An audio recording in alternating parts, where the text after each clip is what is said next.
This is the 20th season of Bass Talk Live. BTL is presented by Bass Cat Boats, Strike King Lures, AFTCO, Pro Guide Batteries, Spro, Gamakatsu, The Bass Tank, Denali Rods, Beatdown Outdoors, and Sunline. BTL coming at you.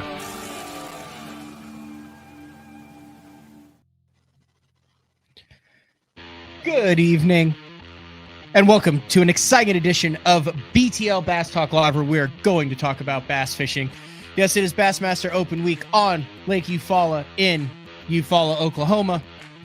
Fortunately, that is only about an hour and 10 minutes from the house, so I practiced today, yesterday, and Sunday, but got off the water and then headed back home to the studio for an evening show. And this originally wasn't going to be live. We'll bring him in just right off the hopper here. This originally wasn't going to be live, but if you listen to the BTL episode that we did with Thomas Allen from In Fisherman, that Matt Stefan came on to talk about how honored he was to be in Fisherman, and he was only supposed to be on for like 10 minutes. Well, an hour and a half later, we ended up with this convoluted plan. What did it start out as, Matt? Thanks for jumping on this evening. I greatly appreciate it, by the way. Yeah, we got a lot of work to do.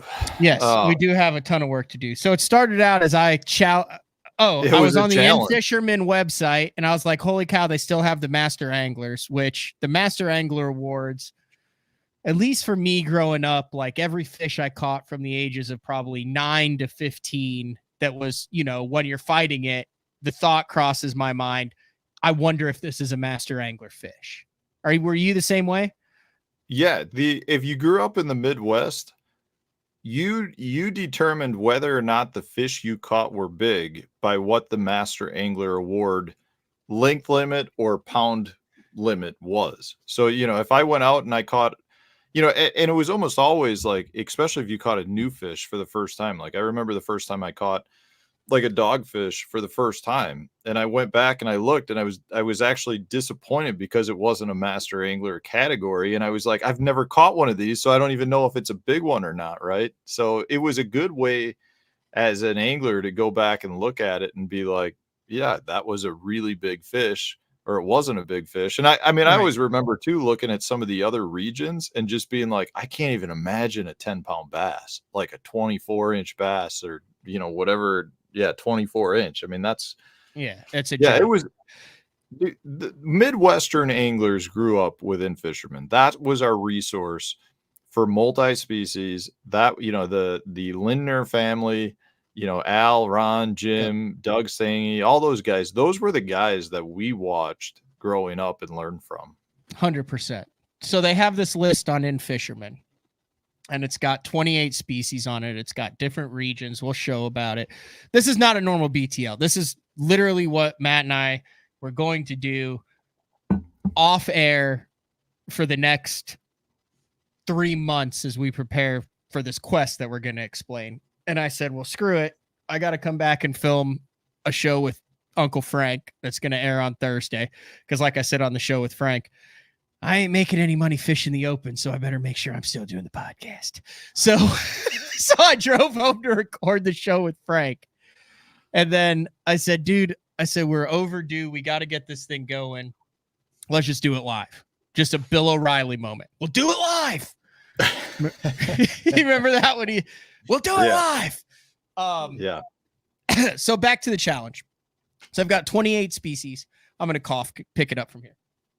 Yeah, I mean, well, it really came down to, we wanted to do it live to get some help from the viewers too, you know, as to what the viewers would like to see when we go ahead and try this challenge, as well as like, hey guys, if you've got a good place to go catch a 30-inch channel catfish, if you live in region 1, we'd love to know about it. Like there's a bunch of species on here where I feel like we've got a pretty good, you know, handle on where we can go get these.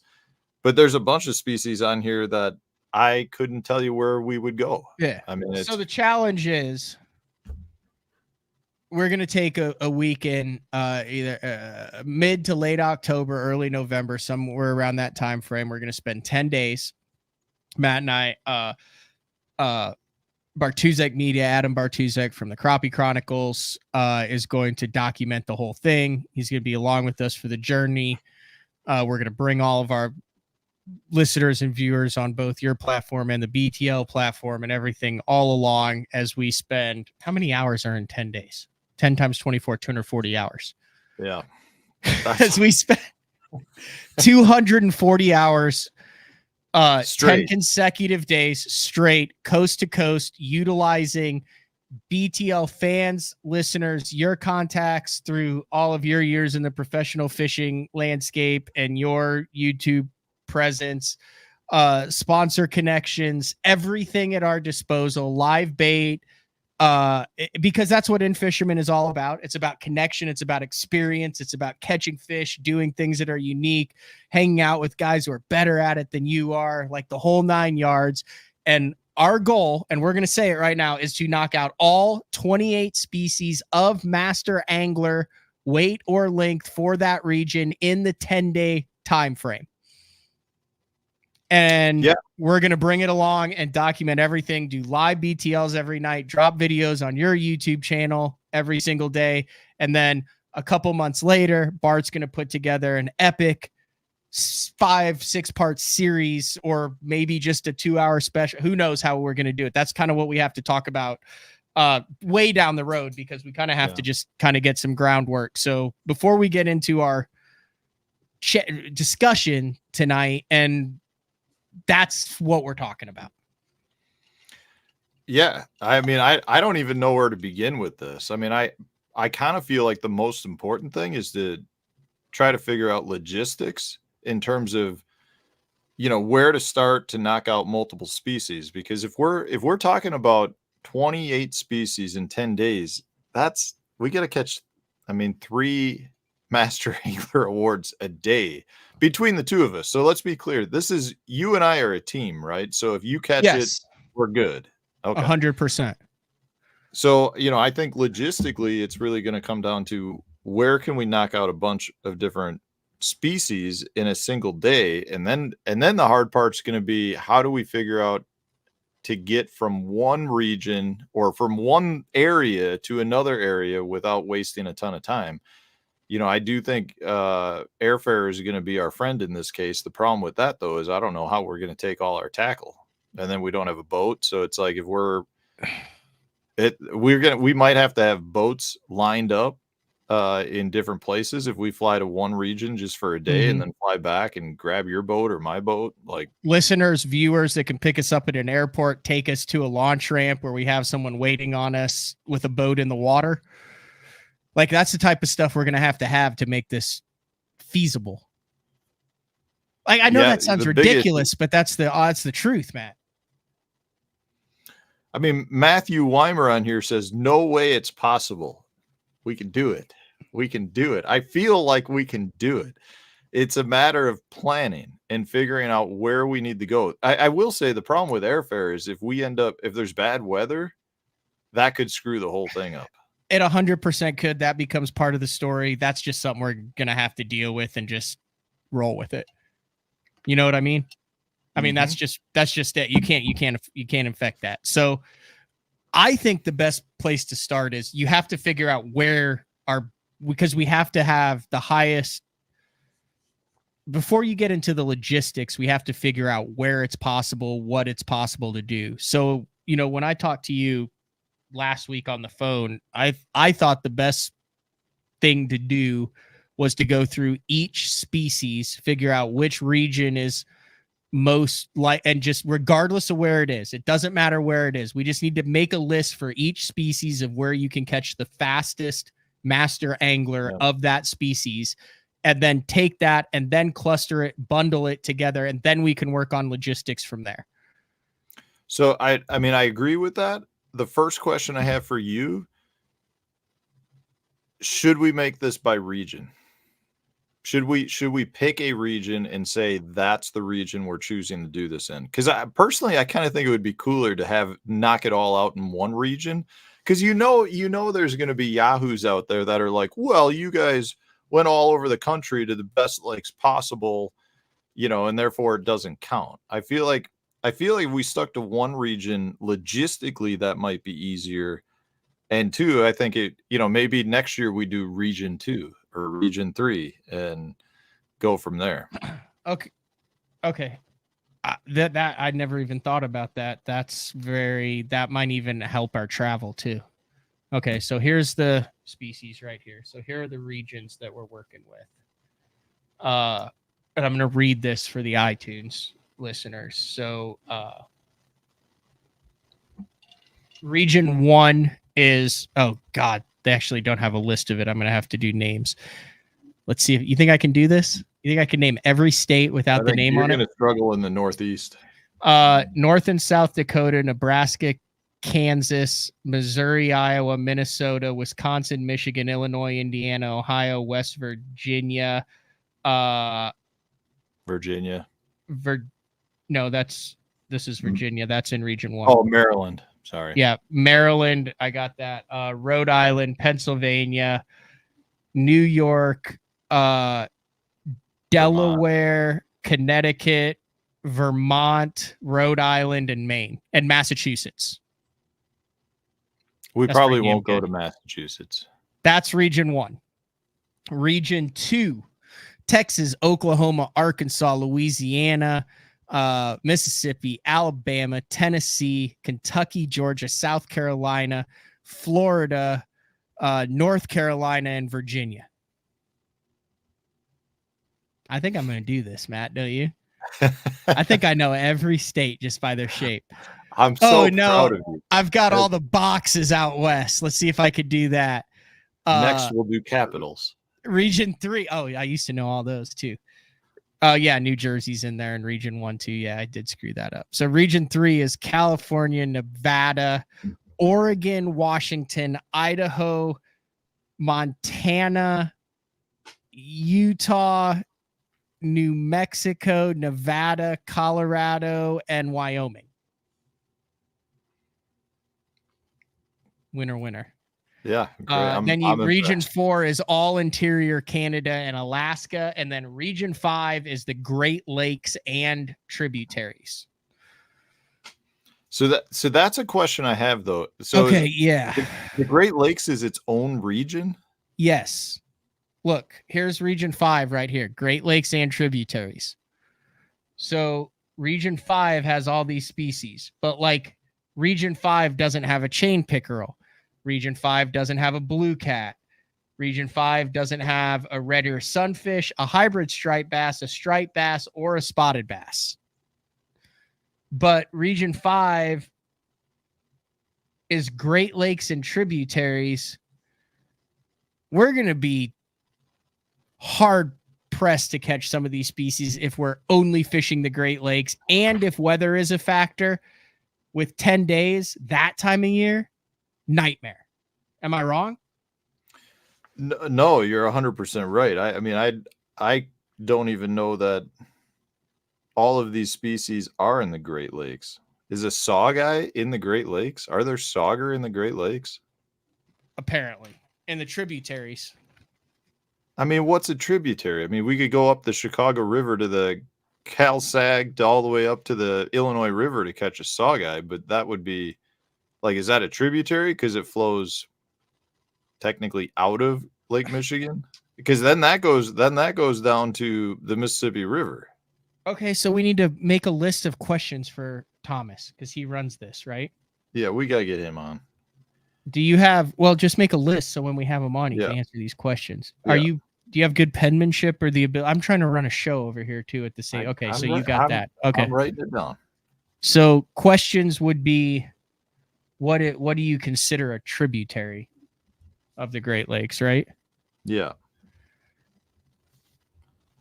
And I mean, I honestly feel like some of these fish are not in the Great Lakes, but I could be wrong. I mean, some of them of that size are ridiculous. So the question I have more so is if I'm fishing for smallmouth on Sturgeon Bay, that doesn't count as being in Wisconsin. That's then Great Lakes. That would be a Great Lakes, I guess. That's a question we have to ask. Because, like, I mean, I don't know that how. I don't think you could catch, like, so for Region 1, they've got Chinook, coho, brown trout, steelhead. Like, aren't they only? I mean, I know there's rainbow in other places. Oh, those are probably only in Great Lakes and tributaries. Yeah, that's what I'm saying. So I don't know that, like, to me, I think that those fall under both categories. But if you look at smallmouth, the smallmouth has to be 5.5 or 21 inches for the Great Lakes, or 5 and 20 inches for Region 1. So it is different size-wise. Yeah, we have to clarify that, because I like your idea of a specific region. Like, if we had a specific region, that would definitely help with travel. It would put things closer together. It would also eliminate some of the one-off species where you have to go somewhere to catch a freaking brook trout that's 19 inches long, or a striped bass or something. You know what I mean? Region 5 only has 21 species to get. Yeah, that's the Great Lakes. Yeah, that's what I'm saying. So it would be potentially easier to do that. Unless there's 5 unicorn species there. Well, the problem I have with this is, like, the little bit we've talked about this, the Great Lakes were going to play a big role for us. Yeah. But I also agree that there's a lot of species on there that are only, like, found in the Great Lakes, and, you know, that touch all these states. I mean, you've got New York, Pennsylvania, Ohio, Indiana, Michigan, Illinois, Wisconsin, and Minnesota that all touch a Great Lake. Well, and so look at Chinook salmon. Look at Region 1 for Chinook salmon is 20 inches, 20 pounds or 36 inches. But for the Great Lakes, it's 28 pounds or 40 inches. Where I don't think there are Chinook salmon anywhere outside the Great Lakes in Region 1. I mean, maybe I'm missing something here, but let me text Thomas.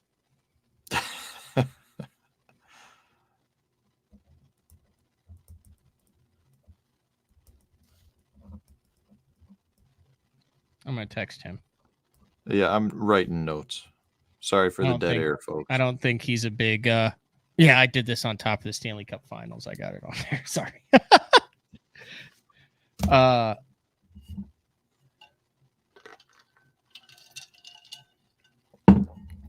Should I just call him? Well, I mean, he might have soccer with his kids or something tonight. I don't know that you need to pull him on. Soccer at 8:30 at night? It is kind of critical to our discussion here. I texted him. We'll see if he responds. Why aren't you wearing your In Fisherman hat? Oh, it's upstairs. Do you want me to get it? I mean, it would be kind of cool if we were both wearing our In Fisherman hat while we're talking about our Master Angler quest, right? All right. I'm going to text my manager, have her run it down for me. She's probably listening. Okay. Yeah, people are looking at this. So someone was saying, is there a difference between, like, a tributary? I already called Travis Manson. He tried to tell me to buy 3-year supply of water and 30 cans of potted meat to survive the next apocalypse. Well, are you doing that too? I'm thinking about that. Stockpiling? Yeah. You want to go halves on one of those? Did you see that military thing that has, like, all the bunkers on it, and then they sold them all to preppers, and everyone, no, like, there's like 200 underground bunkers in one. There you go. There's like 200 underground bunkers in one. Sarah didn't want to be on camera, so she tossed it to you like that. Yeah, she was topless. Oh, okay. No, I don't. We were looking at getting a generator the other day too. I need to get a generator. So I mean, can if you're gonna have all that apparently food, do the show during a freaking F5. the show must go on. All right. So we that's a critical back on question. track. If you have the questions about that, that's a critical question that we have to have answered. Yeah. What is the difference between like the regions and how do you do that? Like if we wanted to pick, like obviously we want to pick region 1, right? I mean, I think region 1 gives us our best chance just based on the knowledge that both of us have. Now, And unfortunately, region 1 has every freaking species in it. Yeah. Well, I mean, if we're going to go after this, we should go big, right? So, but it's not necessarily a bad thing because the lakes that are, I mean, there's more species, but a lot of the lakes, at least in my neck of the woods, that have big master angler caliber fish have multiple species of master angler fish. Right. So, like, I mean, in some of these cases, you and I could be fishing for master anglers of different species in the same spot. So, like, you're throwing a muskie plug and I'm drop shotting? Yeah, I mean, there's potential to catch walleye, muskie, and smallmouth all in the same spot that time of year in the fall. That is a problem though, because we were gonna use a lot of the Great Lake. Yeah, we have to combine.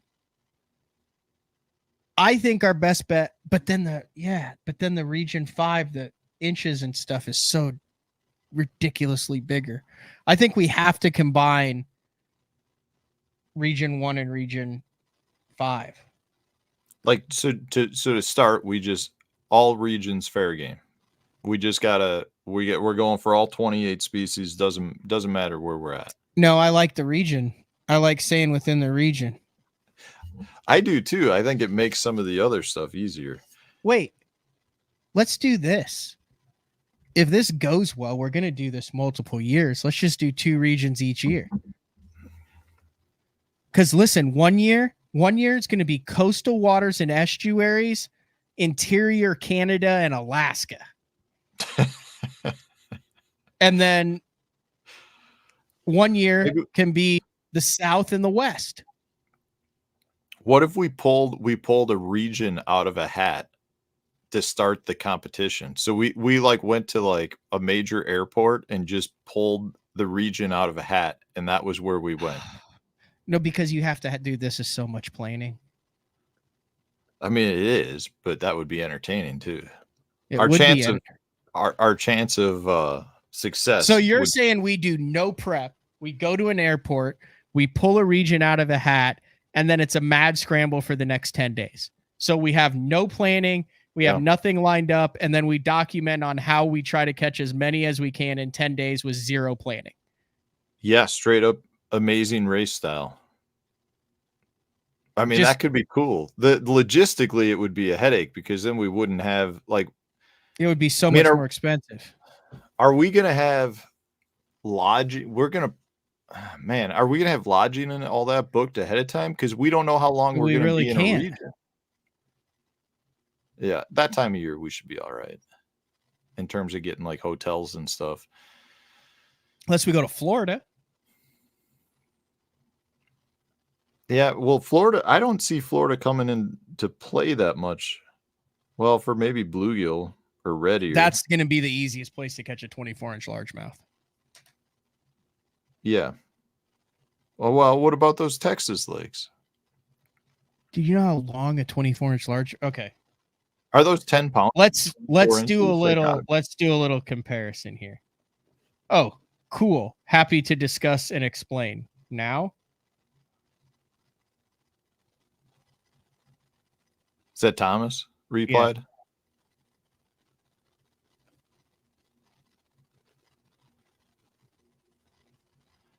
Yeah. Should I send him the link?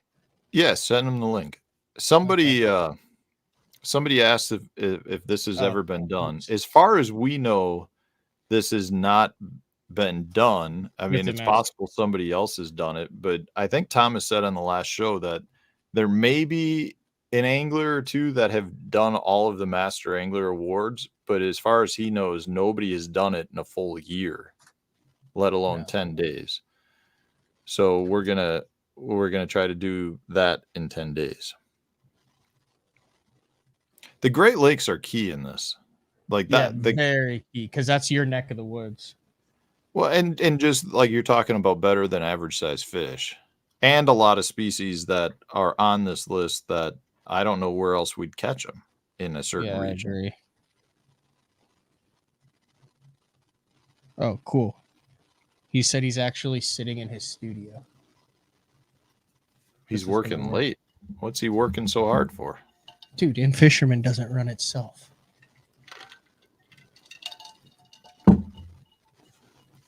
Does he know we're on live? Yeah. I just sent him the link. What? So I love everyone. Everyone is completely shooting this down. I would say the odds of us being successful are single digit percentage. I mean, we're talking like 3, 4, 5% chance. I do think though we need to come up. We need to make this into some sort of from a fundraising standpoint, like we talked about doing. Part of it kind of trying to raise money for St. Jude's. I think we got to do this. Like when I was younger, we used to have walkathons, right? So every lap you did, somebody would pledge like $1 if you walked so many laps. I think for every fish, every master angler we catch, we should have people pledge, a certain dollar figure, and that would go to St. Jude's. I like that. And it would just be kind of like on everyone's own accord, right? Like we'd have no way to manage it, but I think it would be cool if we did that. Yeah, no, I'd be. What do you just like live in a studio, Thomas Allen? What? Like seriously, it's freaking 8:30 at night, and you're vested up in the In Fisherman studio. That is an AFCO vest. I'm gonna tell you, I love this AFCO vest. It's funny, gentlemen. I've also been working this evening after hours. Red Solo Cup. So, listen, when you're a master of content, you need to see. I told you it doesn't run itself. You got to have someone doing it.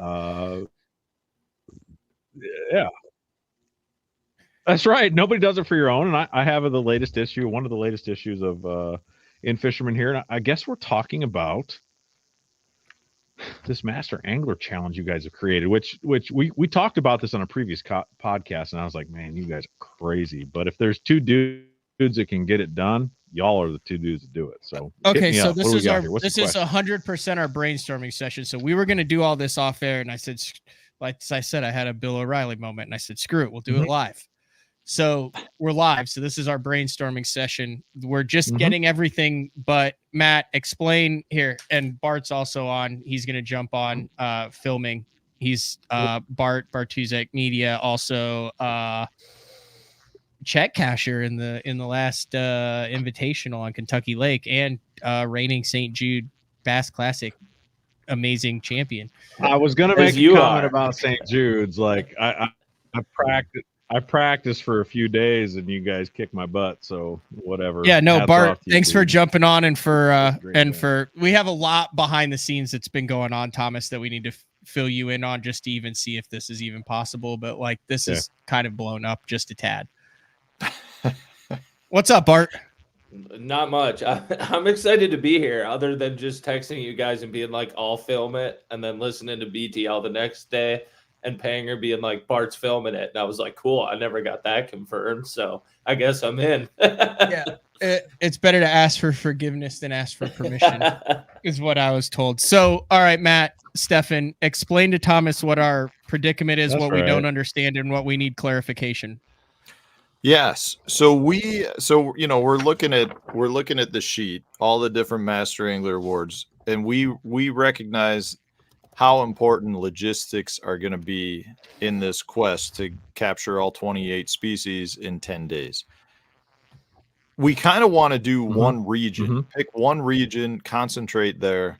But when we look at the fact that you guys have a region 5, which is Great Lakes and tributaries, that kind of throws us off a little bit, because if we were going to stick in region 1, which encompasses all of the Great Lakes, we see things like Chinook salmon, which needs to be 20 pounds or 36 inches in region 1.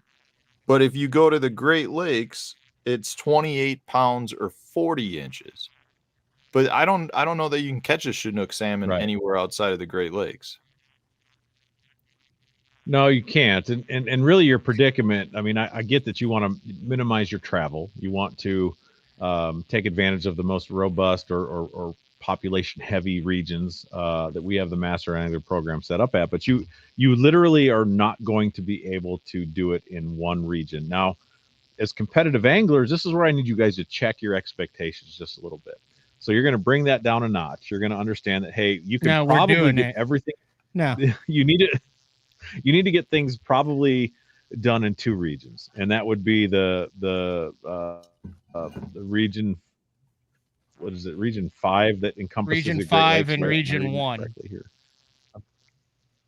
Yes, so Region 5 and Region 1, it's possible.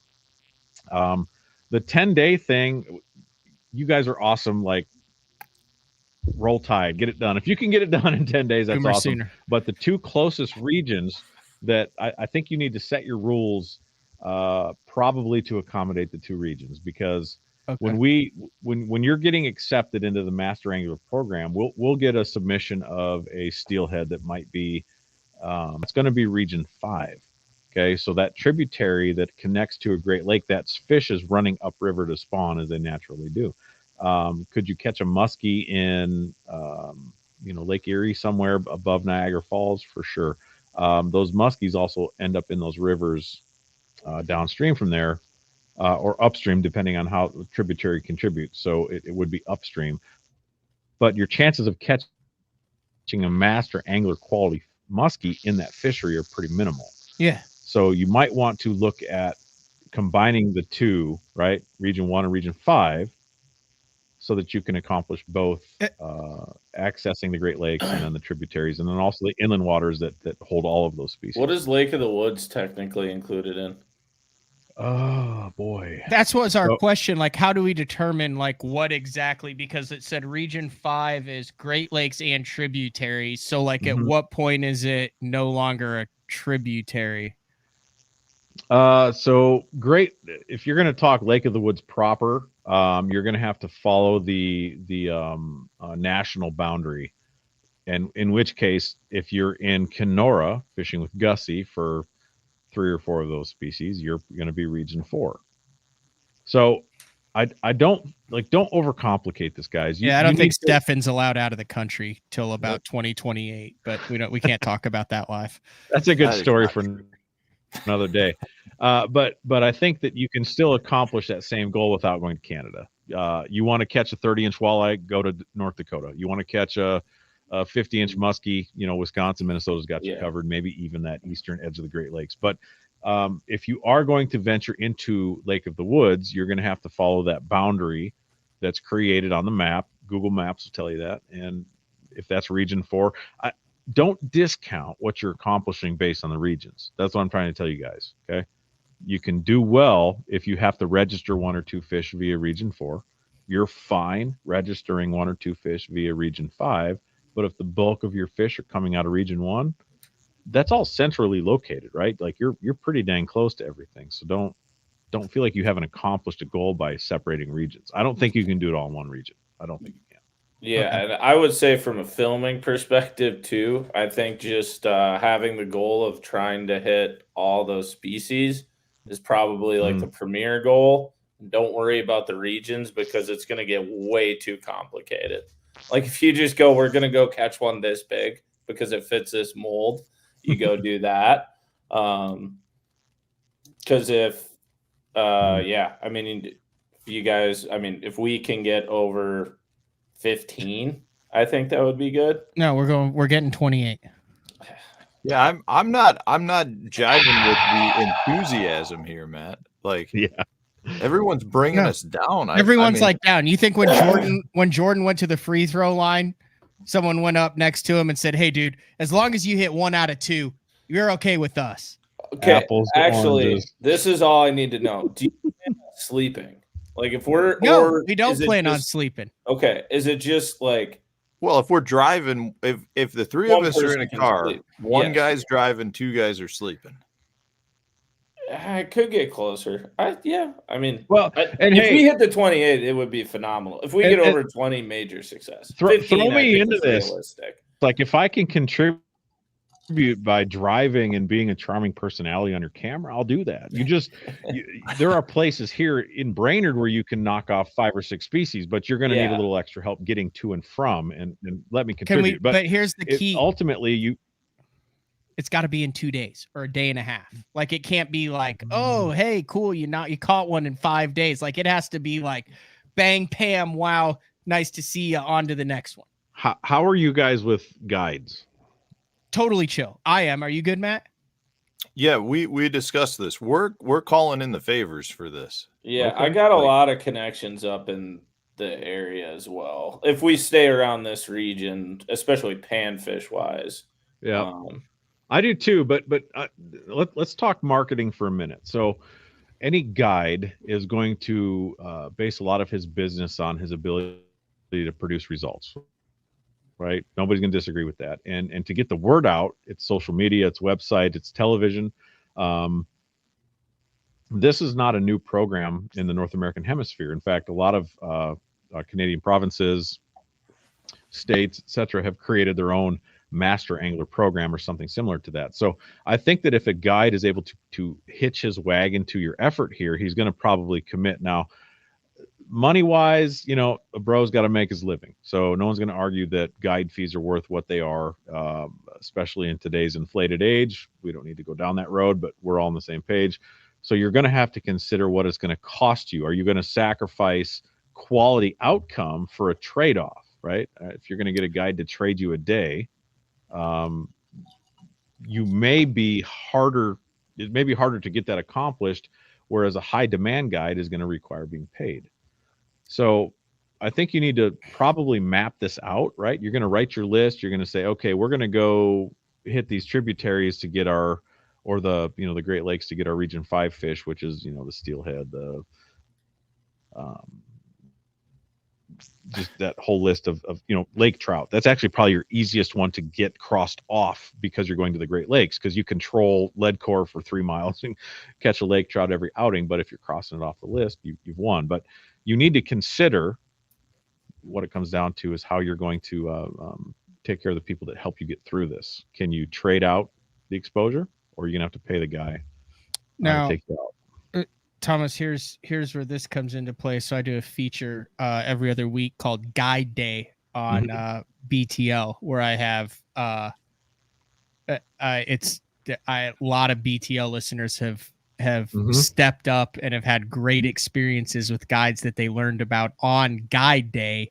So when you're approaching these guys, I literally talked with Jack York today, who I did a great Guide Day episode with on Lake Fork, who was like, dude, BTL listeners kick ass. That was his exact quote. He's like, I got a lot of people who freaking have called up and are coming to Lake Fork because of that. And I'm super jacked, and I fished with some of them, and dude, they're all awesome.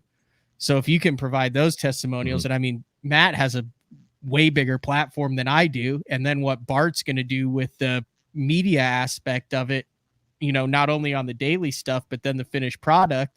And then especially if we can get, which we haven't talked about, but get In Fisherman behind it for some promotion. Like, I mean, dude, that's worth a day if I'm a guide.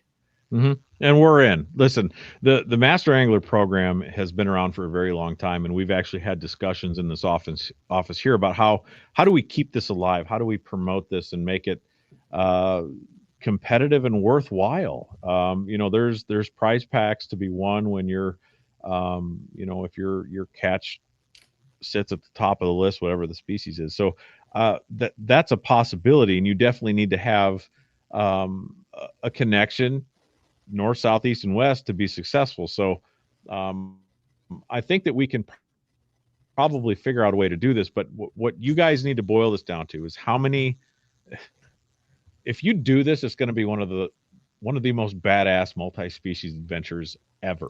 So I want to make this happen. Now, we're doing it. In reality, how do you zero in on your low-hanging fruit? No, I know you're doing it, but you want to identify the species you can catch easily and quickly, Yeah. and in the same area, like smallmouth, steelhead, walleye, right? Lake Erie, lake trout, Lake Erie. So all that can be done. You want to catch a muskie quickly. It's hard to beat the Mississippi River in Brainerd, but you can also do that on the eastern edge of Lake Ontario. You can also do that on the Detroit River between St. Clair and Lake Erie. So what you guys need to draw your map, draw your line with little red pen, and the following locations need to also offer opportunities for potential misses. Does that make sense? So if you miss a muskie, that's going to be your hardest one, by the way. If you miss a muskie on Lake Erie, Niagara River, okay, we're going to go to St. Clair to catch smallmouth or Wisconsin or whatever. Okay, if that doesn't work, what's your follow-up to that? It might be the Mississippi River here in Minnesota. So I'm pretty you got to confident plan that I can out get to us the accommodate muskie. the right time of year. Stefan said Yeah, I've he's heard a got lot a of guys place say where that. you put one baby kitten in the river on a harness and that thing gets freaking eaten within 20 seconds. I'm not saying I They say can get black us is the a good muskie. color. I'm saying I know a guy who can get us the muskie. I'm not too worried about our also- northern species. I'm much more worried, much more concerned. I'm worried with, like, about a flathead and a catfish. channel cat. Yeah. I actually think the carp. Don't be carp worried might be about the a hardest flathead one. that time of year. What? Remind me of the time of year. It's the End October. mid-end of October, possibly into early November. There is no better time of year to catch a big catfish than the fall. Do you have period. some hookups on that? So I would put catfish at the bottom of your list. Really? I do. No Channel kidding. cat, blue cat. The blue cat thing, you listen, you guys here's what you can't do. You will fail if you limit yourself to one region. I would say throw the regions out the window, get your Master Angler Award regardless of the region, because the minute you try to and I get it, right? The upper Midwest is probably great for 2/3 of those species, but you may need to go south. You aren't going to catch a blue cat here, right? You're going to have to go down Kyle to Austin Tennessee about it. River. He was like, dude, he's like, I can do the blue cat. He's like, we catch a channel cat that's big like once a week. He's like, good luck on the flathead. And then I told him how big, and he's like, dear God. But if I you know think a guy. you've got, okay, I know a couple guys. And this in is fact, what In Fisherman is all about. well, the catfish, this is a funny story. I know we're going to get the train off the rails here, but we uploaded a video a couple weeks ago to our YouTube channel that was catfish centric. And since I've been here, which has been, I think, 2020, going on 4 years now. So yeah, 2020, we have not had a video go viral on our YouTube channel, but we put a couple catfish videos up and they went bonkers. So I think that you have opportunities on the Mississippi River, the Minnesota River, the Red River that runs into North Dakota and into Manitoba is the #1 channel cat fishery of the country. So getting that done, I know a guy. Yeah. I have Minnesota River is very slept on. It is. And honestly, I know a lot of muskie guys that sold their muskie gear because it's stupid. I'm a recovering muskie angler myself, and went flathead fishing, and the Minnesota River is where it's at. So now you could go down into Iowa. There's also the Cedar River, the Iowa River, the Des Moines River that are renowned cat. So it's flathead that's fisheries. So doable. The catfish are what Stefan and I have lost sleep on. Not kidding. Like we've had lengthy discussions about the whisker species. I think the monkeys bite you in the ass. I mean, I really do. I've been a muskie fisherman for 20 years, and those things are pricks. Like, And Darian and one Stefan alive, thinks we problem can do with the that. muskies no problem. Yeah, end of October, I'm pretty confident in the Yeah, muskie. we Okay. got that. All right, covered. you could drag a sucker. Yeah, all right. If you're going to drag a sucker, if Yeah. you're not bent on That's tactics, the most In Fisherman way to catch a fish ever. oh, it's so much fun. So Okay, so here's the next real question, and Well, Stefan is I the want to one- bring up the one Yeah. I am most nervous about that you guys in the last show said is going to be really, really easy, and it's not because, like, I've 14-inch actually crappie? filmed catching one. No, an over 11-inch bluegill is really hard. No, We got that. we got that covered. I'll Did- talk to you. pure bluegill? Yes. Yeah, don't worry about that. We got that done in 10 minutes. Okay, Uh, so Okay, all right, then it's a private pond for sure, who cares? Yeah. which is fine. But It's I'm still just region- saying, like, it's you still guys region were one. like, this is, yeah, you guys were like, this is Six gonna of be these easy. species are going to get knocked out in a Bass Pro Shops tank. Okay, perfect. I'm After just hours. making sure, like 11-inch bluegill is very big. Yeah, no, I got no issues on that. Okay, so here's That's a giant. here's the next question, and this is integral to our success in this, Matt. It's the kept versus catch and release dilemma. So the floor is yours. Ask Mr. Allen what. Yeah, Thomas, I got to tell you, like that time of year. So if I look at region 1, smallmouth is 5 pounds for catch and keep, or for keep, and catch and release is 20 inches. Stefan is Like, threatening if I to have knock to, the I'll sides off of. I'll knock the sides off a 19.5 incher if he's 5 pounds. But do we have the go to say, hey, it weighed over 5 pounds, and can we certified let it go? scale? Can we do a certified scale that we then release? Or, I mean, we're going to be killing some giants. I mean, we're after this. I mean, I don't know what we're going to do. I'll club a muskie if that's what it comes down to. Muskie crowd. Well, there's some serious cheek meat in a muskie. Like you will get ate alive. Don't do that. I would first eat a smallmouth before I eat a muskie.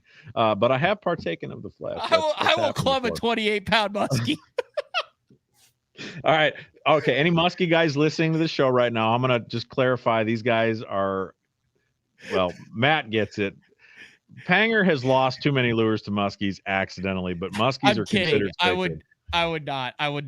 But listen, there's some cheek meat Stefan on a 50-inch muskie. Yeah. No, don't kill muskie. I think that if you're in the right scenario where it's a renowned fishery, I'm not going to blow Mille Lacs off the map here, but if you're in a place where there are plenty of smallmouth, I think if you're accomplishing your goal that way, that's fine. Because what's the comparison, Matt? I got the map up here. So a kept smallmouth compared to okay, listen, a largemouth in region 1. This is 20 a inches comparison. versus 5 pounds. I've got a replica of a 922 largemouth from Illinois that was exactly 22 inches long. It was actually, it's 22 and a half. I know it because it's on a plaque out there. It's a replica, but the kept is only 6.5. So in order, like it's doable to catch a 6.5 in that region, but a 22-inch northern strain is going to be like a freaking state record in 3/4 of the lake. So what Stefan was saying was if we had a certified scale to where it's documented on video and photography and stuff that says, hey, here's a 6'10" largemouth, even if it's only 20.5 inches long, it, is the only stipulation that we didn't frickin' mount or fry the thing, keeping us from getting a master angler. You see what we're saying there? I totally get that, but what you have to consider too is the keeping thing is cultural, right? In Fisherman has long for many years promoted the selective harvest mentality, and if Doug were here, he'd tell you that one of his favorite fish to eat is a 12 to 14-inch bass, and it's a fine eating fish. So there's a point where you have to understand that there's a community reaction, right? And there's that's split down the middle, because you do have a lot of people that travel across this country to catch a bass that they're going to put in their live well, they're going to take home and knife it. And honestly, Minnesota is a fine example. There's a tremendous number of walleye fisheries that are put and take. They're designed, they're stocked to handle a certain amount of harvest. So, you guys keeping a fish, listen, I want every trophy caliber fish, bluegill up to muskie, put back in the water. But if a fish dies, for example, here in Minnesota, the Nolan, is it Sprangler? Am I saying that right? Caught the state record muskie out of Mille Lacs, right? So we broke a long-standing record that needed to be broken. But he told me personally that fish literally inhaled a bulldog, and they tried for an hour to revive it and it wouldn't revive.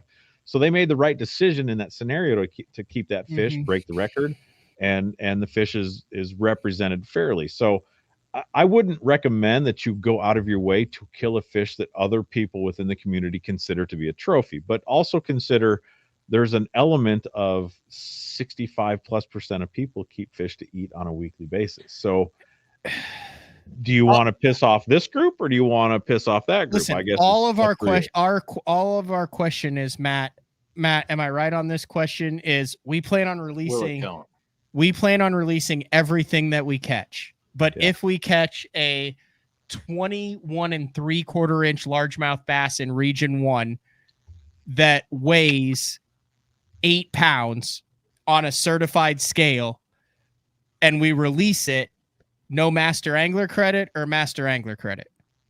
That's a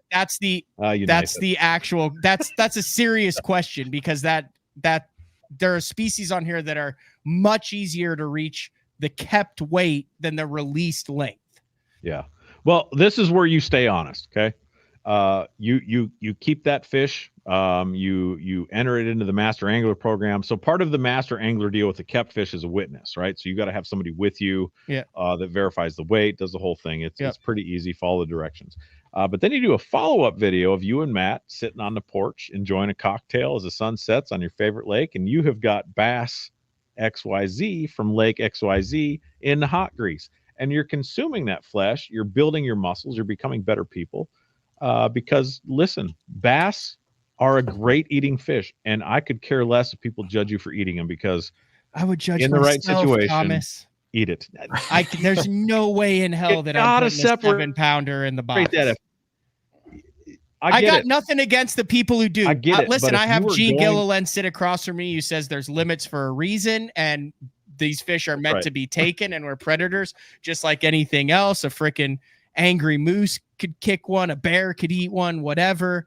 Like, I understand that, but it's just like, it's like built into my soul to just let those big fish go. But I don't hold any. I mean, listen, I do judge someone who would keep an 8-pound bass, but I understand there's people who don't know any better. And if they're feeding their family, it's legal. They have a license. They caught it in a sporting manner. More on them. It's totally legal. Not something I would do, but it is. But would I kill one of those for a master angler? Matt, would you be able to do that? I mean, we're from the north. I'd have a real hard time killing any fish just for the award, but gosh dang. So are we just going straight catch and release? Because I don't think we can catch a 22-pound. What if we had a fish fry at the end? Does that count? Like, does that make it better? What are we going to have? A muskie, a largemouth bass, and a brook trout freaking fish fry? Speaking as the guy filming this, yeah, I do not want to film those fish getting killed. No, neither. What I've literally filmed with the Chronicles for the last 4 years is releasing 13-inch would be crappie. So hypocritical to everything I've preached. Listen, I get what you're saying, Thomas. I understand that in fishermen, there's a ton of people who go out to catch and to harvest, and the bigger it is, it means the more meat there is. And a lot of those fish also get wrapped in saran wrap, frozen and mounted so that they can be enjoyed for 20 or 30. I got nothing against that. I understand that cultural and that thing. Like, I don't have an issue with that at all. That our only question was, if it was, if you can hit the weight, do you have to kill it? That was my only question. It's a yes or no question. Yeah. He's sticking by the rules. Oh no. All right, you say yes or no, but let's talk about this. So let's talk about a lot of walleye tournaments in our part of the world right now. It is a no cull tournament. So you put a fish in your live well, it stays there until weigh-in. Okay, you have to weigh it alive. So if you decide you're gonna do, this is a hot mess, a whole nother topic we don't have time to go into, but the NWT, the National Walleye Tour, has changed a couple of their tournaments around to accommodate a 3-fish limit and a no cull limit. So if you drop 3 walleyes in your boat by 8 a.m. on tournament day, you just drive back to the ramp, order a pizza, sit down, you're done. So you guys kind of need to take that mentality of, listen, if we need to leave in 2 days, or we need to leave tomorrow to go chase after species XYZ, but we've got a kill-worthy fish, and I would probably identify a handful of species that should not be killed. Muskie has to be number one. Largemouth bass, smallmouth bass, maybe, crappie. But see, you're coming to your largemouth end game here based on your location nationally, geographically, Yeah, regionally. but you're coming to your musky conclusion Yeah, based on that's your just the location same way the other geographically. way. No, Like, no, if no, I no. look at them the same as a pike. If I club a 30-inch walleye on camera, I'm gonna still have the walleye crowd You're coming after gonna me, have the even haters, though but they let me finish. clubbed 50 of Okay. them at Devils Let last me year. finish your thought. Finish Yeah. my thought. The point is, you need to be selective in your harvest. All right. Now that sounds like a pun. Maybe it is, Mhm. but you're not going to get in trouble for keeping a giant catfish. Mostly, there is every community has their purists. Every community has their activist. I don't care if you're carp. Listen, look at the carp guys in England. Like they pick these freaking fish up with a cradle. And carry it on shore, and they hold it like this. I used to kick those damn things off of a rock cliff, and they'd stay alive for 2 hours. Listen, before I don't care put who it back gets in the upset creek. at me. I'm just talking about me personally. That's all we're talking about. You got a problem with the bass. I get it. No, but I'm I just have saying. a problem think with all the species. Listen, I think either we do strictly catch and release if that's not it, Yeah. or and if you don't have to you don't have to give us a yes or no answer tonight. But that was our biggest question: was if we have, like, let's say, a certified Bubba scale that is certified by a professional, can that count for the kept awards? And then secondly, something that Rich Lindgren brought up: how long do we have to keep it for? So I couldn't do this like, in Minnesota because we can't transport a fish. That's So right. we could look into other states, though. No, you're right. There's a little bit of a hiccup there, but I do think I'm here in the studio because we were recording a podcast with some of our folks that create the Kayak Fishing Fun publication that we do. And Rob Newman was here, who's our managing editor of In Fisherman, and is poised to carry the torch beyond Doug Stange when his day to retire comes. So one of the things we talked about is Master Angler, and it's one of the most difficult parts of our business because it takes a person to manage those entries. And it takes a substantial amount of time between him and myself to kind of handle those duties as those entries get submitted. We go through them, we call out the ones that are nonsense, and there are some serious bad ones that are funny to talk about. We had a guy send us a picture today of 27 boats in a bass tournament parking lot. Like, bro, I don't know that we can submit your. Anyway, the point is, I think exceptions can be made if you can verify the fish's weight. But In Fisherman has long been behind the selective harvest component. So I think the last time we talked together, I mentioned the U.S. Fish and Wildlife Survey that indicates that 65 to 70% of anglers are not tournament anglers. Mm-hmm. So the license buyers, the consumers of fishing in general, do fish for sport, do fish for fun, but a vast majority of that component keeps fish to eat. So what I think you should consider, I would throw the regions out the door. Okay. Forget about getting everything done in one region. Maybe forget about getting everything done in two regions, and do your best to get it accomplished within your timeline. And if there's a crappie, listen, knife it. If it's a bluegill, knife it. Okay. Those fish are replaceable because they are larger Bart populations. won't film that. I think we either. I think Not we doing either. it. I don't Listen yeah. here. Yeah. Just- we just- all and are that's- we all just three let on me- this agreement? yeah. Are we Yeah. all three in Yeah, agreement on this Panger, that either just it gets the one certified thing- to where it counts, or we do the catch and release length only? Yes. Yeah, And right. I think the one thing I want to touch on, just because I've filmed selective harvest for hundreds of thousands of people with the Chronicles over the last 4 or 5 years, is we literally film eating, filleting, preparing fish. We praise it. We teach people the correct way to do it. Keep what you're going to eat. Do not over harvest from a fishery. Release larger fish to keep genetics in the lake. And that's like a master angler fish is a larger fish. It's a genetically good fish. You want to put it back. So that's right. the biggest thing. Like, I get it. Like, if you're out largemouth fishing and you kill one because it's way out deep, that's different. That's like Then what you Aaron feel an Weeb at obligation Uncut- to keep it. Yeah, that's what Weeb talks about with uncut angling and stuff, is the selective harvest of, if your catch is going to die, keep it and then do that. So I think that's fine. But I think you just go by the inches and then you just catch and Listen, release. I'm not unless trying to it's be gonna die. controversial here at all. I understand your job, Thomas, and In Fisherman, and the people who fish recreationally are completely different than what the other three people in this box, and that's and not in a bad way. They just look at fish differently. than tournament anglers do. And then Bart films a whole series. So I don't even want to get into that debate. We just need to know as we go forward.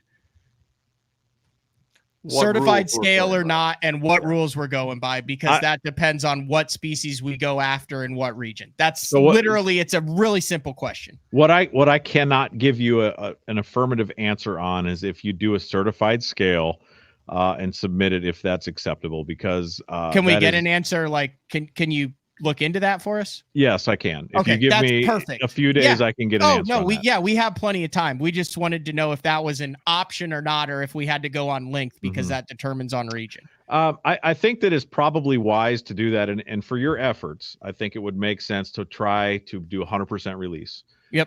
You're not going to be able to weigh a muskie. I mean, even the muskie guys get angry if you weigh a fish. Like if you put it in the muskies guys get mad if you take it out of the water. Oh Lord, or if you net it. Like, that's why they count follows. Yeah, exactly.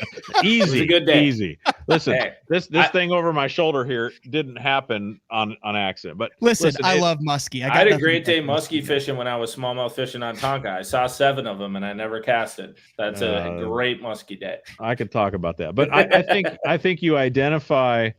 You identify a handful of species that if you're in a situation where you're tight on time, you guys write this down in advance and say, all right, so we caught our crappie, we caught our I don't advocate killing of trophy caliber fish, but the thing that you have to, I want your listeners to understand, I don't buy into this 100% personally, but it is biological fact. Okay, you cannot overharvest bluegill and you cannot overharvest crappie in the ideal fishery. Can you overharvest crappie in a farm pond? Yes. Can you take the wrong bluegill out of a small lake and it be affected? It's a possibility, but you need to recognize that certain species are identified by their special interest groups. Okay, example would be Muskies Inc. or Bassmaster or Trout Unlimited. You can figure out whatever those groups are, do your Google searches, whatever. Don't limit yourselves to accomplish this goal by appeasing the crowds that are special interest and they're small.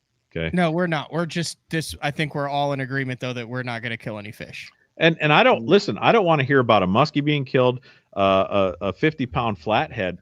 I've been told that the larger the flathead, the better it tastes.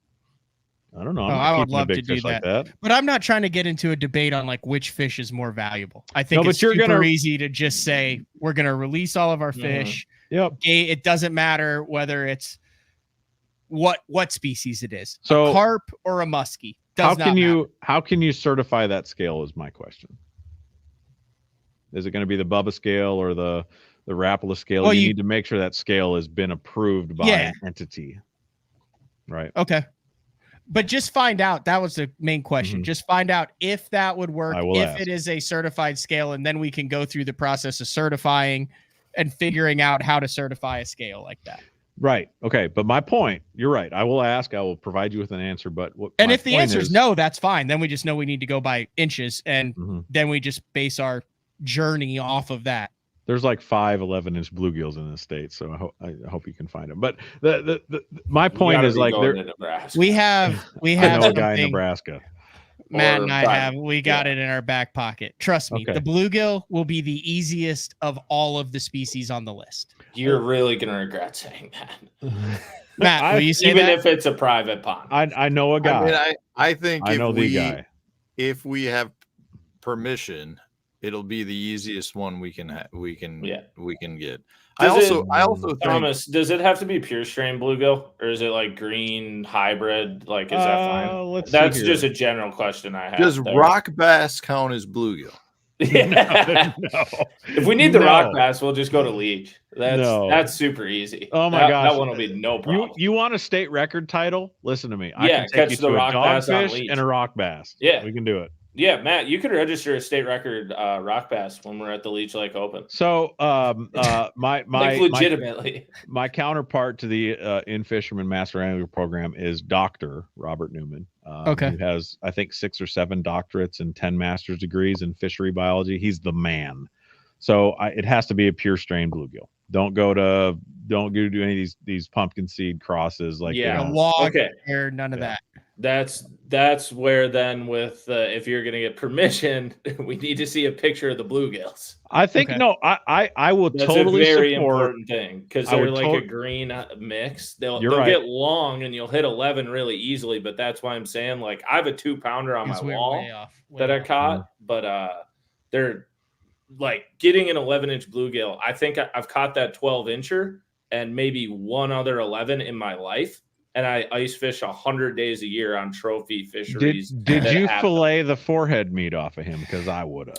No, I have a replica. I had released him. So here was our last question for you, Thomas. All right. Then, the verification process. Then, you know, if you go to the website, you scroll down.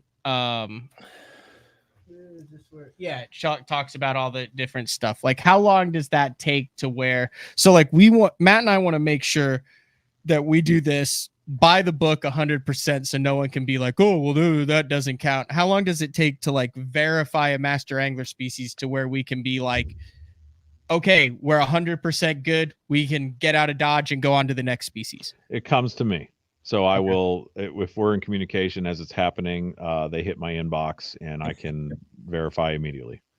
And I'm going to question some of your like tactics here. Like if I see a 50-inch muskie that's actually 49.5, you guys are back to the drawing board. I'm sending y'all back. But we wouldn't send that in. You have to remember. I thought the muskie in our division is 48. 46. Okay. You know what I'm saying. Let me look here. Muskie is 40. Yeah, 46 way easier than 50. Way easier. Okay. Listen, I want to do all this 46 right now. 100% above board to where there is no question to where guys are like, oh, well, that's why our weight question. I don't want people to think, oh, well, they, you know. I think 100%. I dropped a hook somewhere down there. I'm going to find it. So this is one of the most. We have had this discussion during this week about the future of Master Angler, and we need somebody to take this on like you guys are. And I want to support you 100%. If it's my boat, if it's my spots, if it's, you know, Bart can help out on a couple of these things. Like this is super important for the future of the In Fisherman Master Angler brand. And unfortunately, as resources in the industry and personnel and the entire economy, you know, people don't go to work to fill certain positions, or positions aren't backfilled because that's the nature of the beast. So we've tried to figure out how to energize the master angler community, how to better manage the whole program. And I want you guys to take this serious. Like I know that you've talked about this on air previously, so you're committed. You called me into a meeting to talk about this, so I know you're committed, but I want to facilitate this as well. So if there is any way, shape, or form that we can talk about crossing the right bridges, making sure that you're playing by the rules, like you just call my number, we'll talk about it. We want to have a podcast discussion in the middle of your hunt, we'll talk about it. But this right here, this is sought after. Okay, there are not many of these available. There's not a lot of anglers out there that have these, and if you want to have something that complements that, okay, release, or we have, you know, different species, it's going to take a commitment that is very difficult. I love your guys' energy. You're tournament anglers. You're competitive. I'm a tournament angler. I'm competitive. But I also understand when you go out after a specific fish, it's just like executing your pre-fish objectives on tournament day. Sometimes things go wrong. So give yourself a little bit of leeway in the regions. Give yourself a little bit of leeway. 10 days is awesome. I love that. Okay, if that doesn't happen, great. If you're not able to catch everything in that allotted amount of time, as a content guy, extend it. Okay, put it into next year, put it into next week. Find a way to make this happen, because I don't know that there's really very many people, if any, that have accomplished the entire list ever, let alone in 1 year. So you do have a tall order. Mm-hmm. That's why I want it. It's pretty awesome. Hey, Stefan, there was like 10 comments people wanted to know. Why'd you guys pick 10 days? Was that just randomly said? I also don't know this. I don't know. Stefan has two kids that like they love their dad, and their dad loves them. Panger, I'm saying they're wondering, why was it not 9 or 11? Why was it 10? Like, because we started with 7, and then I called Matt 7. and I was like, you do realize that that's like 4 species a day. Yeah. We started with 7, and then he convinced me to go to 10. Okay, so that answers the question for the listeners. I just saw that asked a bunch when I first hopped in. You will make the pages of this magazine with this project. Okay, you have my word on that. Okay. Because that's important to us. How many do you think? What is your number? This is our first initial meeting. You don't even know what we've got going on behind the scenes, anything. Like, how many of the Master Angler Awards do you think we will be able to knock out in the 10 days? Out of the 27 is there 27 or 28? I don't even 28. I've been saying 28, but then someone said 1, 2. Despite whether it's 27 or 28, I think it's a near impossible task based on geography alone. But 27. If you're able to combine a bunch of these in one trip, if you can knock 4 or 5 off per trip and 3 or per destination and 3 destinations, that's 15, right? So I think you really need to identify the species rich waters. Mm-hmm. Go there. And as an example here, you want to catch a flathead, you're going to need to catch a sauger and a sawguy. You need to catch both. There's a damn argument out there about what's really a sawguy, because if you want to get down to the nitty gritty, some genetic components, right? The white tip on a tail, right? That's a walleye. Well, sometimes that goes to a sawguy. Sometimes it does not. So you need to make sure you're in the boat with someone that knows, can recognize the dorsal fin, and there's some other things too, but there are people that can help you do that. So we're gonna need a DNR biologist for the sawguy thing, because I know what they are and I couldn't tell you. And we need a biologist on standby. So hard. Maybe it's a walleye. You could catch a sauger, a walleye, and a sawguy in 10 minutes. Yeah. They're all in the same hole. So we need to write this down, Matt. We need to have a biologist that we can call and FaceTime when we have a species that Bartle can be filming. I can get that. You have that, but we need to get that lined up to where we can call and he can say, yes, that is a largemouth bass. My buddy Scott can do it. Scott, okay. I'm going to give you another name that you need to reach out to. This is a friend of mine. We fished with him this year. Chris Winchester is a river rat in that part of the country. And he will take care of, he might be able to take care of flathead. He will take care of sawguy, walleye, sauger, and I think a handful of those species, probably smallmouth. I don't know what you think, Bart. Can you get a 20-inch smallmouth is going to be Stefan's hard. on the BPT and lives in It's Wisconsin. It's way easier to go to Stefan's neck of the woods. Well, then, but here again, here's what I'm saying. If you can cross off 3 species in one day, you're shortening your trip. So look for do 3 every day. I love this. And then we're still 6 short. Hanger, what's your plan for the perch? I thought you were the perch guy. Leech Lake. Well, 15-incher though. I don't know if anywhere in Minnesota you can get a 15. I was gonna say we can maybe get it at Devils. Otherwise, just go to Cascade. Yeah, like I said, we have to go. But Cascade is west, right? That's Rocky Mountains. That's Idaho. Yeah, which that's not included then. Well, we said we're throwing divisions out. So I also didn't know. Are you Stefan? Are you planning on? Are we starting this immediately when you're done with the Open, U.S. Open? No, that depends on. We won't. Yeah, I don't know. I don't know that I'm doing July. that for sure yet. Okay. But so you're doing the Open for sure? I don't know if I'm doing it for sure. Oh, because if you're not doing it for sure, we could do it earlier, and then that would make sure that if by chance I happen to qualify for the net. But I'll also know in July if I'm done in if I'm done in October 13th, or if I'm done on November 2nd. Okay, well, because I was gonna say if we started down by the U.S. Open in that Arizona region or whatever, basically on the way back I'd thought about this. You'd be able to hit. It would be red ear and havasu, and then it would be yellow perch on Cascade. You might be able to get a trout there as well and smallmouth. But then. If we were driving, you would go right by Fort Peck, which that's your walleye, pike, lake trout, done, easy, smallmouth for sure. Master angler size? Oh, yeah, literally, it's okay. the Here's best what fishery in the I United don't States. think you understand. Here's what I don't think you understand. It is called Master Angler for a reason. And I have been measuring gigantic fish that I have been catching since this whole thing has sparked. So today, I catch this. Oh boy. And I catch that. Yeah. Knife how it. long was that? Knife it. And no, it wasn't a 10-pounder, but that was a long gargantuan. Mm-hmm. I have a 25-inch board in my boat. I put it on the board. I said, by God, I just caught me a Master Angler largemouth. Has to be 24 inches in Oklahoma.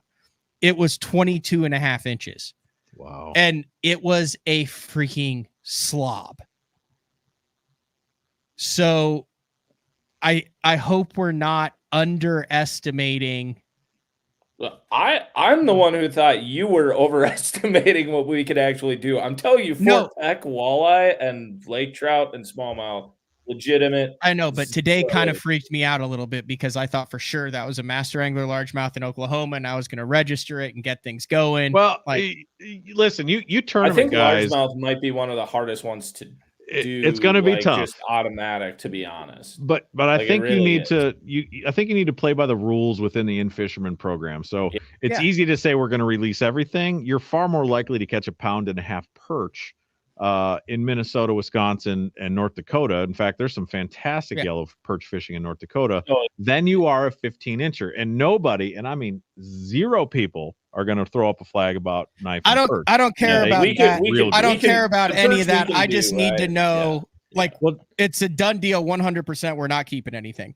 So I just need to know if we can. There is no ifs, ands, or buts. Like, Thomas, get it out of your head. We're not keeping a fish. Everything that we can, unless it's dead when we bring it in, is going back in the water alive and well. It's just that's just how it rolls. All right, Cascade's your best bet then, or Eastern Basin of Lake Ontario is another. Or if we need a 15, if we can certify the scale, that's what you need to see. If we can certify, if we can prove that it's a certified scale. Then we're playing by rules than the rest of the different rules than the rest of the Master unless Angler the Master program Anglers comes out that if you have a certified scale. Like, I'm just saying, that's all we need. We need a yes or a no on the certified scale. And if it's a no big deal. We'll go by inches. Yeah. If it's a yes, inches, we'll just go by inches. Then it changes things a little bit. I think having both would be helpful. I'll get back to you on that. Okay.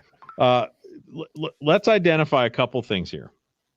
I want you to look at your most complicated species, and not only to reach the Master Angler inch minimum, but to access across the country. There's 2 things here I see that are going to be very difficult, and that is going to be your chain pickerel and your hybrid muskie or your tiger muskie. Tiger muskie, I got it. Lake I grew up on. And I've had several BTL listeners that have reached out and said they have fantastic tiger muskie that are voracious. Minneapolis South Metro.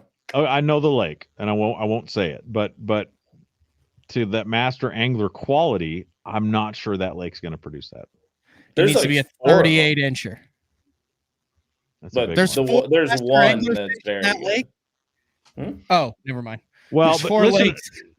Listen to me on this. So I think that I think mapping things out, we're going to go back to this mapping out the whole process here. Havasu is a great place to get your red ear. That is the place to get your red ear. Or there's a place in Nebraska. We'll talk offline about that. The other thing is there is a tremendous population of tiger muskies in the West. A lot of those mountain reservoirs have tigers in them. Yeah. Colorado. Colorado, Idaho, actually, if you're going to do Cascade. We're looking for 38 incher, folks. That's right. And I think that you're going to have you are not going to be able to target a tiger muskie in a muskie fishery, okay, where they occur naturally. You can't target them. You have to go to where they're stocked. That's right. Where you're exclusive. So ironically, that's one of the only species of master. I mean, I have caught a 38-inch tiger muskie. Well, the other one is the chain pickerel. That's a big one. And that who decided on that? I don't know.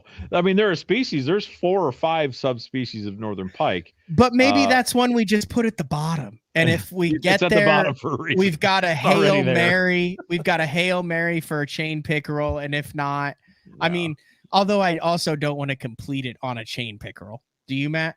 That'd be pretty cool. Well- That'd be by far the most excited I've ever been to catch a don't- small pike species, and I think That's right. Stefan would say that too. That's a neat. I it's a neat don't think it's fish. going to be that hard after what I just saw after my abysmal finish at the Chowan River. A Did you catch a bunch of 24 chain pickerel incher there? though. Yeah, I bet you I had 2 of them, and Drew Gill had one that was like 27, 28 inches long. Did he measure it? No, but I mean he knows what he's talking about, so I'm not gonna. Yeah, Like, but 'cause we- if He's you're- like 21 actually years spent- old. How many chain Well, we pickerel has spent- he caught? we How spent- does he know how long a chain pickerel is? We spent that night actually researching what the state record chain pickerel was for North Carolina, and it's like 31 inches or something like that there. I forget what it was, but there were a lot of them there. I mean, I'm not saying we go there and for sure catch one, but I think we could go there, wing a couple buzz baits around, and come pretty dang close. In I that got time of year? If you want to stay don't know north, I right got there. connections up in Maine where that'll actually be pretty I Have- think, doable. Have you guys Googled chain pickerel? Yeah, they're not very. They're not. Google it and let's talk about Latin. All right, let's do that. Just I'm gonna leave that there. Yeah, chain pickerel or just targeting low 20-inch pike doesn't excite I was me. really hoping when I hit images that there wasn't a porn star named Chain Pickerel, because we would have had to ditch the whole live stream. They're a cool fish. They don't get very big. In fact, I've seen that like when you do the research, that the world record chain pickerel, the world record all tackle world record is 9.4 pounds. That's a big pike in Minnesota this time this year, anyways. But that was caught out of Georgia in 1961. So that's a big fish. That's in Maine. I mean, I feel like a little bit of research and we can find a good chain pickerel lake. You would definitely need to stack the cards in your favor that way. Listen, there's got to be someone who wakes That's where up you in can the get your morning brook, too. and lives and breathes chain pickerel. Like there's someone. If there are people Oh, man. that do A lot of those hobby people hate horsing, 'em. no, listen. If there are people that do hobby horsing, there are people that are chain pickerel experts in this world. Yeah. There's that not not an a fair in fisher. statement? There is not an in fisherman segment that focuses on chain pickerel. I can assure you of that. What are you looking at, Matt? I googled chain pickerel and there's a whole pile of like videos even on YouTube. I mean, this one guy, for the love of chain pickerel, and he's holding like a 8-pounder. What's his name? Well, Are we gonna hold to him? I mean, it's I guess it's Field and Stream. It's got 108,000 views, but Wow. I don't Maybe- know. I Maybe feel you like need to focus on the chain pickerel. Listen, I don't think. Yeah, I think we just we're way draw a down the map, and then of the stuff we feel like we can get grouped up and Mhm. done well and efficiently and filmed well, and then you basically pick your individuals and go, where do we need to hop to get these? So Bart, let me ask you this. I think this would be a super cool graphic to include in this.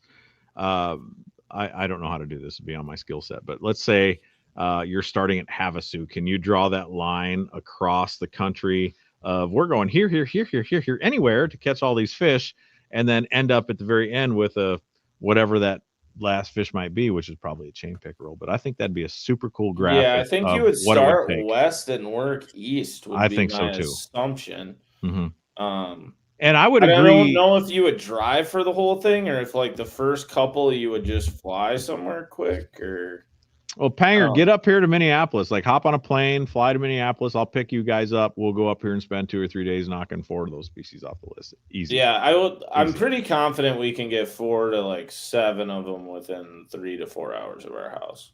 Mm-hmm. But the crappie will be way more efficient down by Panger. Just hop on his boat Yes. and trip. And you can live scope those suckers. You can pick out the big ones. Yeah, I mean, do it in the winter too, but it's a lot harder. It's a lot easier to just go get a 14 down there than it is up here. So They're here, though. I know a spot or two. yeah, I've caught a lot of them. I hope you guys do this. Bravo. This is a great No, idea. we are I'm doing glad it. we're here. And the This is- success will be in the epicness. I'm just really of the excited journey. to catch these trout, man. Like, I'm no help catch there. a Laker. The Laker, I think, will be easier than you think. Like you could do a Laker Yeah. and steelhead in the same minute. I mean, literally. Out you on can Superior, Michigan. Yep. something. I would insist on so the lake trout. Let's see, what's our limit here on lake trout is 34 So, inches. That's a yeah. doable fish on the Great Lakes. so listen, I'm going to name drop here. So I made a call to Brandon OWCZARZAK. I think it's Ozarzak. I met him at the Strike King Riders Conference a couple years ago. He has since moved on to be Kevin Van Dam's official cameraman, full-time cameraman. He is a salmonoid freak show. Like, wakes up, like, that's his thing. So I called him and I said, hey, we got this thing going on. What are the likelihood that we could get this done? And he was shockingly optimistic. Now, he said some stuff is going to have to go right, but That's fishing. he was like, I can do this, this, and this. We could knock these species out in a day and a half if things go right. And then you need to go here for the brown trout. And I got a guy for this trout and you're done in 2 days. If it goes right. And I was like, really? And he's like, what time of year? And he's like, yeah, that's perfect. Mm-hmm. So I think it's that'll end up being possible. a 3 to 4 day adventure. Yeah, but here's the cool thing. If you schedule I a feel handful enough. of guides in that mix, you get your species crossed off while you're there, then you're headed to the next position early. So Yeah, so I guess this is a question for you guys too, for you guys to think about, Panger, Stefan. What's there to say that we're out on a body of water and one guy's targeting this fish and the other guy is at a lake that happens to be an hour and a half We gotta away stay. We targeting? gotta stay together. do you both have to catch one, or is one fish between It's the two of one. you count? Yeah, it's It's one, one fish. fish, but we have to stay together. We can't separate. That's the whole thing. Is I mean, that's in Fisherman, man. It's sharing it I with your don't buddy. Where see- That's right. where the dude Yeah. freaking nets it and you high five and hug each other. I don't necessarily think that like having it happen once or twice though, and like No, having the GoPro no. on is a bad thing. We already No. decided this. Yep. Just Okay. like we're not killing anything. We're not separate. We're a All right, couple. That's fine. We're Yeah, a we're couple yeah. of catch and release anglers, right, Matt? That's right, Matt. Yeah, no, I mean, part of this, we want to have some fun too. Like, Yeah, no, that'll be great. competitive as we want to make it. It'll be a lot more fun if we're, succeeding or failing with each other. Mm-hmm. 6 patches max. Corey Kistner. Well, I'll take the over on that all day long. Oh my gosh, I would too. You could do that here in Brainerd. And there is a stash of these patches here, so we can. So that is a question, Thomas. So do we each get a patch, or is the patch only going to the guy that actually caught the fish? It's going to be the guy at the reel. Okay. I agree with that. That's fine. That's fair. So But- with the complication of this entire project, I would limit it. I know you guys are.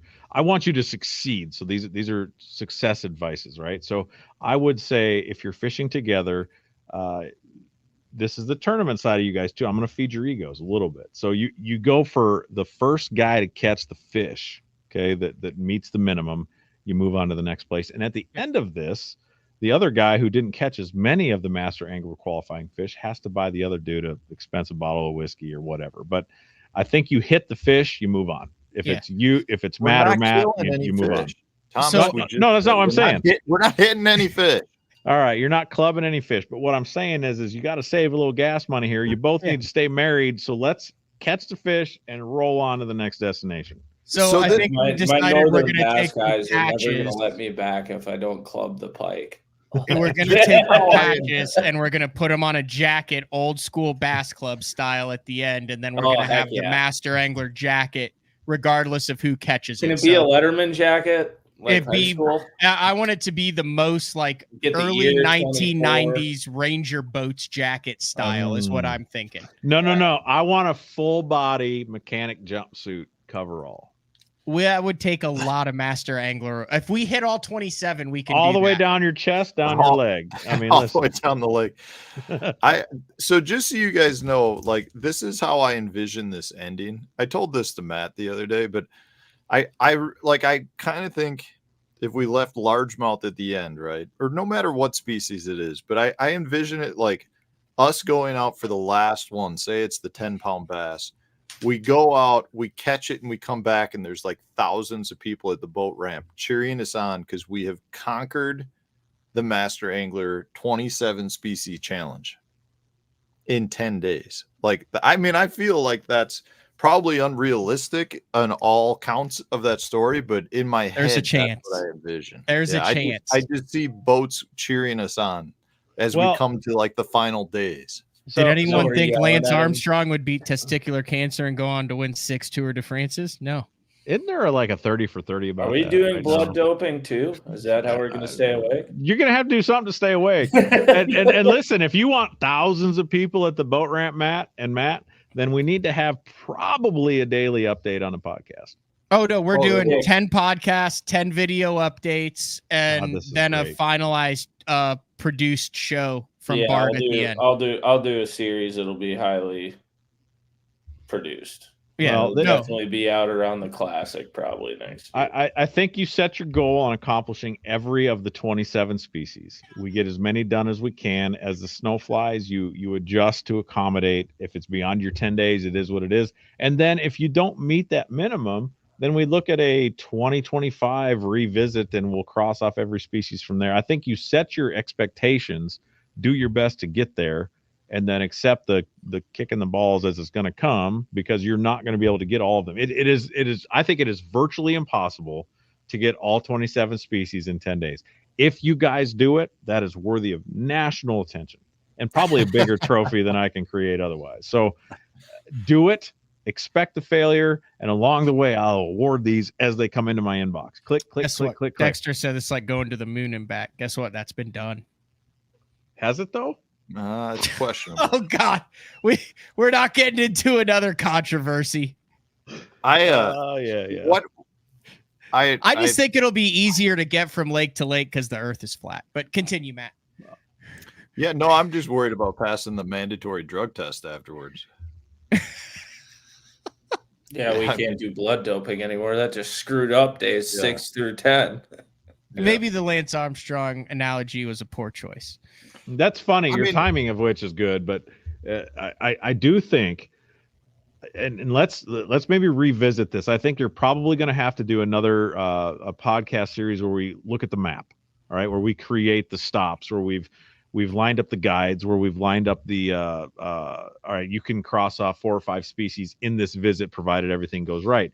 And as bass tournament guys, all of us understand that we are at the mercy, no matter of our expectations, practice time, success, failures. The weather is going to dictate a lot. So the further you get into September, October, November, the weather can really, crap on your parade. So I think there's The further we get into October, the harder it's going to get up here. the harder it's going to get, but the better your and chances of the harder right depending fish. on some.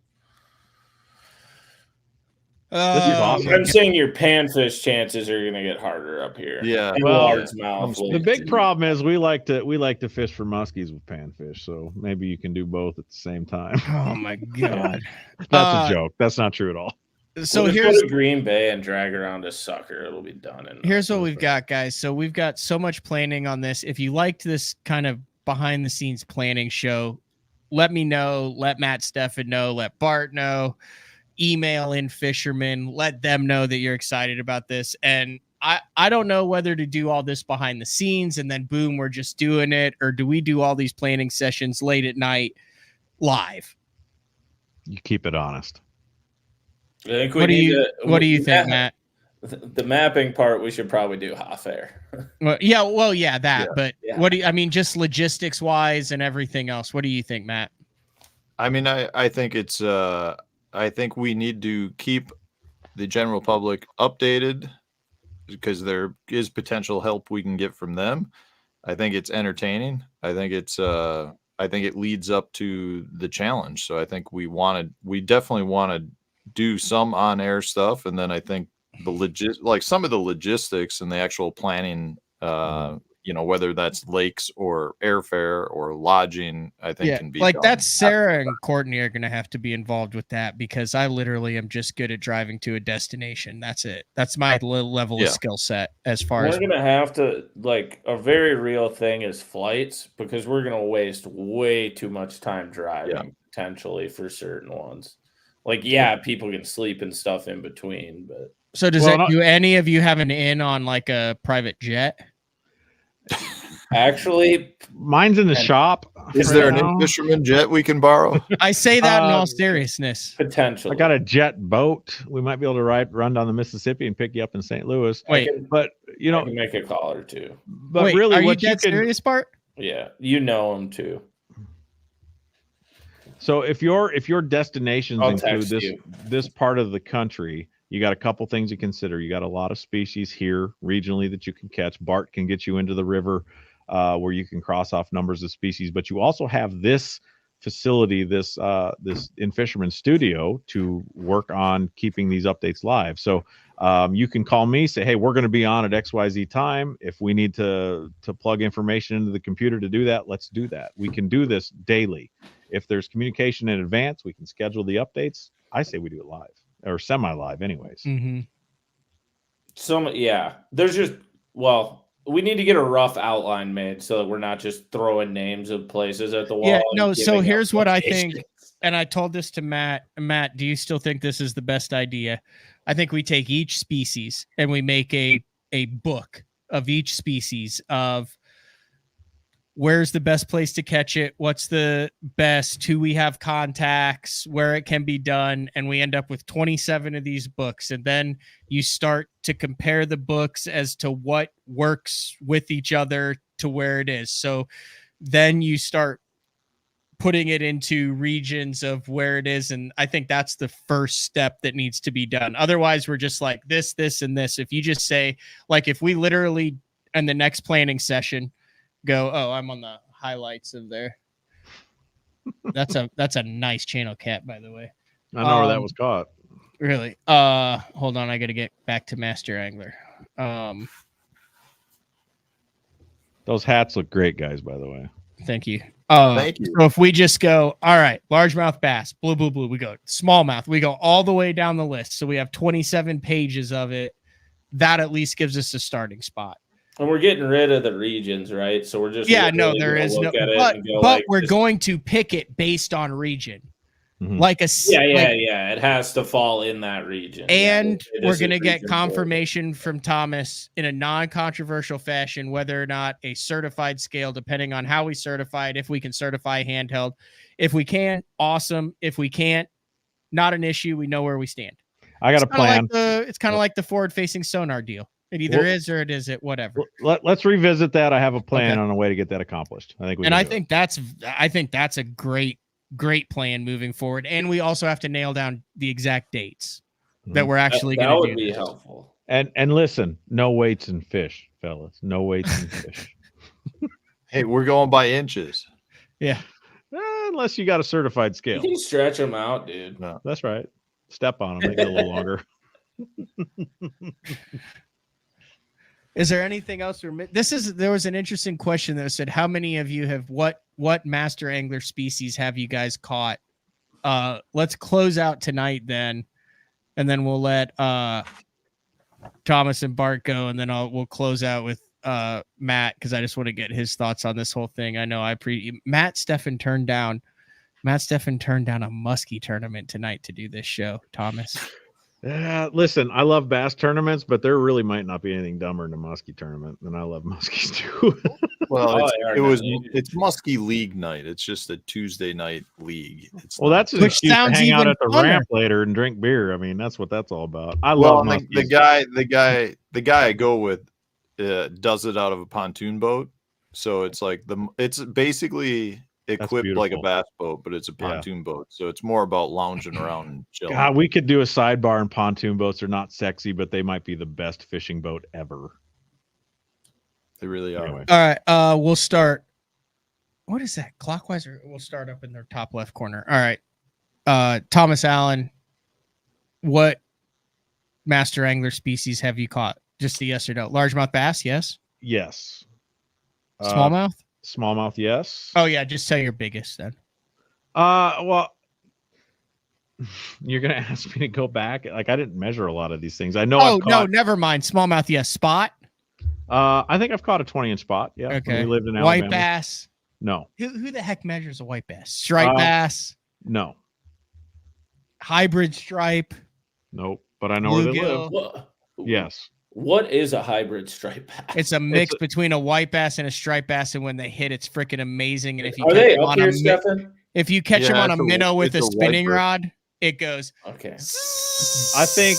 Yeah, Yeah, see, I they're- don't know those ones. I can Some are- I can send you to 3 or 4 lakes in Iowa that will have master angler quality wipers in them, guaranteed. Okay, And I so know a those are guy. right. I know a Gotcha. guy. Okay. So I we can do mean, Red Ear, have you done the Havasu thing? that. Not Havasu, but I have caught master angler. Red Ear. Listen, I'm guessing you've done the crappie and the yellow perch.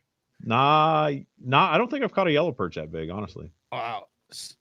That's a Dude, huge 15-inch yellow purge is gigantic. That's a big I one. filmed one this winter. They are huge. That's why I'd save that one for your selective harvest. so big. Like I'm in those on are that. So big. All right. Sauger, walleye, sawguy. Walleye and sauger, yes. I wouldn't even know if I caught a sawguy. I don't know that I have either, honestly. I would have no clue. Get a hold of Chris Winchester. He'll know.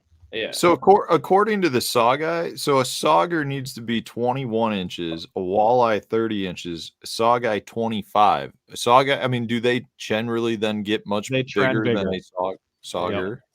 You're basically, I think the biggest determining factor with a saw guy is that it is a bigger sauger. It's like an unreasonably big sauger, is really what it comes down to. It may have the white fins, it might not. The primary difference between a walleye, sauger, and sawguy. Walleye have a black splotch on their dorsal fin, while sauger have a black speckled dorsal fin.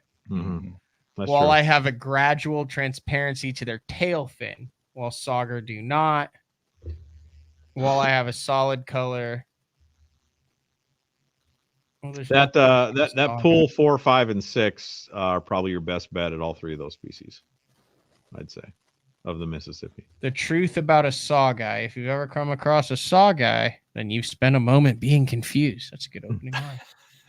Is this a walleye? Is this a sauger? Yeah, I'm gonna be that one. We don't want to get hung up on because Saw guys It's- get the best of both very fish. often. If it looks They're like a duck hybrid. and walks like a duck, it's a duck. That's my rule with saw guy. Let's take a look at what makes a saw guy.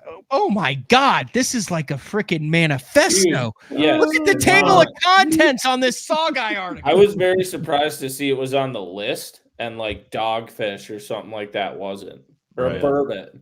Panger caught his first burbot this winter. Did he really? Yeah, I Yep. took him burbot fishing. I've not even ever caught a burbot. So Really? you got one up on me. Yeah, I've never done that. What was the word of the day there, Panger? Just pound sand. Pound sand. I'm saying I've gone, but I've not caught. Dude, it was the most Minnesota thing ever. We It is. freaking we drove up to the North Country, then we drove down out onto a lake where a kid with a mullet picked us up on a freaking 4-wheeler with a sled behind us. Freaking threw a big dip in, then drove us out on the lake, avoiding the quote unquote sketchy spot. Yeah, we had a crack. Then we got out there. We're listening to music. There were freaking live scope units and Vexlars and stuff everywhere. Everyone's just having a Pounding good sand. time. And then when someone hooks up, all the other Minnesotans that They are just collect. like, yeah, just Yeah, like, you all reel up your line and Yeah. walk over, and it Yeah. peels out, and you're and like, everyone's "Oh, there, it's a and then burbot." someone grabs it, and then everyone's like, "What a burb! Oh, nice!" Well, yeah, burb." but the bottom line is if you don't got a fresh bottle of Evan Williams, you don't need to do that. Like that's Yeah. state law. Yeah. Period. Panger, Anyway. side note, funny though, for the guy who took us out to burbot fish, Hunter went. He just won that first Champions Tour event. I thought actually. he looked familiar, yeah, did, so that's who and- took us burbot fishing. dude. yeah. That And- dude was dialed in. He was Yeah. like the KVD of ice bourbon.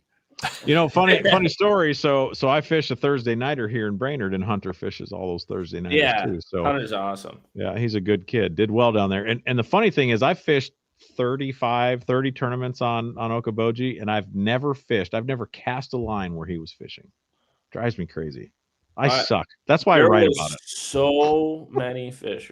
I watched him catch a fish, I think, every cast for 4 Yeah. hours. Whether they were weight or not, it was ridiculous how many So fish. apparently, if we're gonna fish for sawguy, the best baits are a mule fishing mule minnow, a Z-Man Dude, you diesel just- minnow, and a You jump Rapala a jig husky. in a minnow, you're walleye fishing on the Mississippi River, man. Don't overcomplicate it. That's right. You just got to Known go to for their them. sharp teeth. And they are in walleye. every good hole on the Mississippi. Like you can be in the right spot. Chris Winchester will put you on the spot. Matt, do you have a rod that can handle the fight? It's like reeling in a wet sock, no problem. The wet sock is a tough one. Just reel and pull. Walleye are tough. We need to stock our tackle boxes with eye-catching lures. I love a good Walter. I counted how many of these I think I caught, Panger, and I think it's 11. You're at 11. So Thomas, you're at a dozen.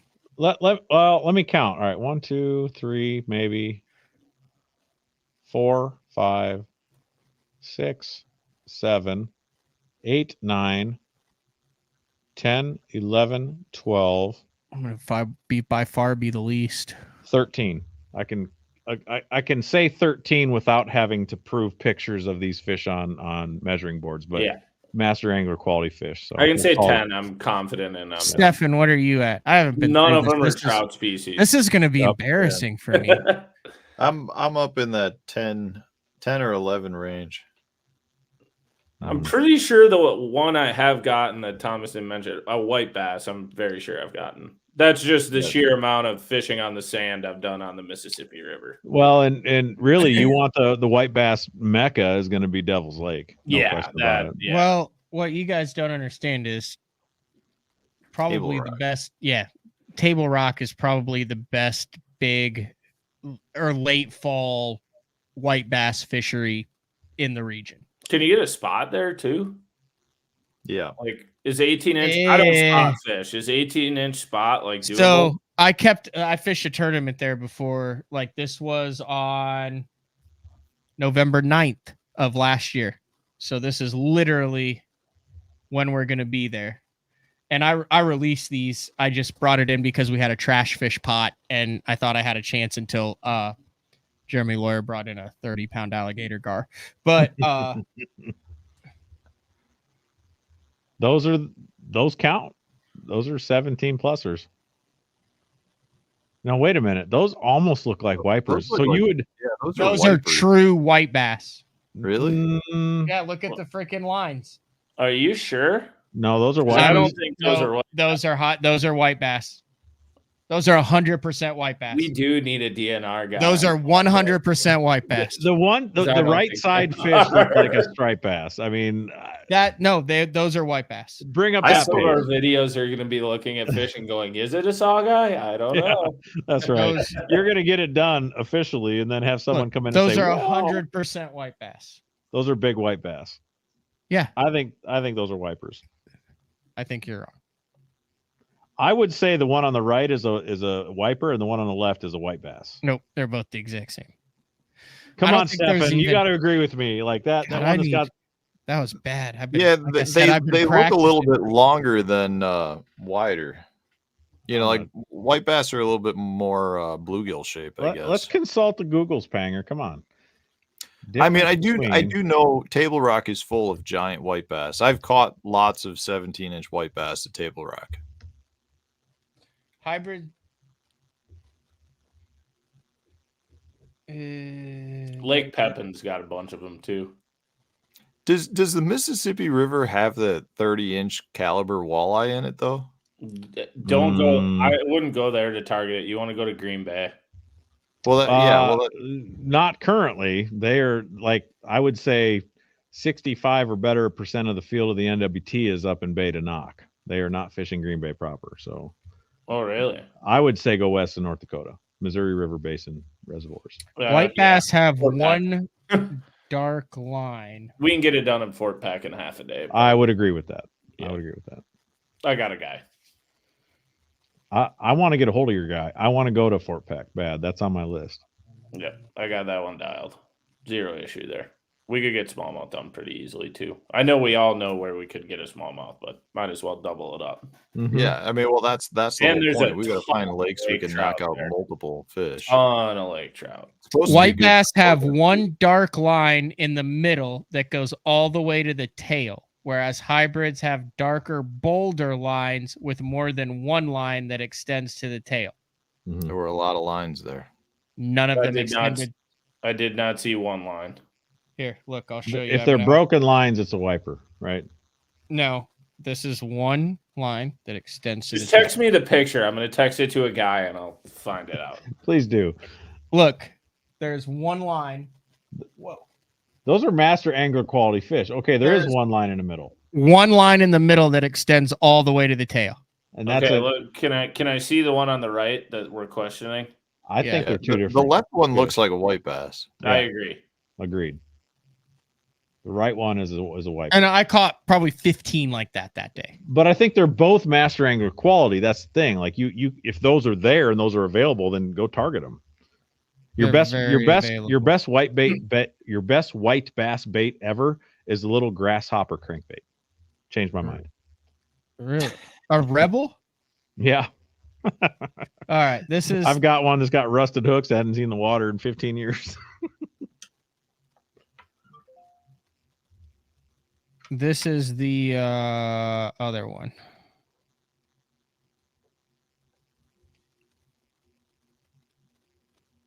Son Is he of a gun. reading texts in between? No, you might be right on that. Yeah, I think that's a wiper. Yeah, that We that were- one is not a white bass. Yeah, we were right. Mister, these Even- are both white bass, and we're like, I'm not sure. That has the line, but it's still broken. Yeah. That's But not a white that other one clearly had one line that extended all the way to the tail, whereas hybrids have darker, bolder lines with more than one that extends to the tail. Well, and here's a reality thing too: is the wiper will associate with the white bass, whereas a wiper will not associate with the striped bass. Yeah, What- those are different fish. Yeah. What and I was gonna say, if you look at the mouth, like the white bass is smaller and they usually have a yellow eye. What's the mouth and the eye look like on the other fish?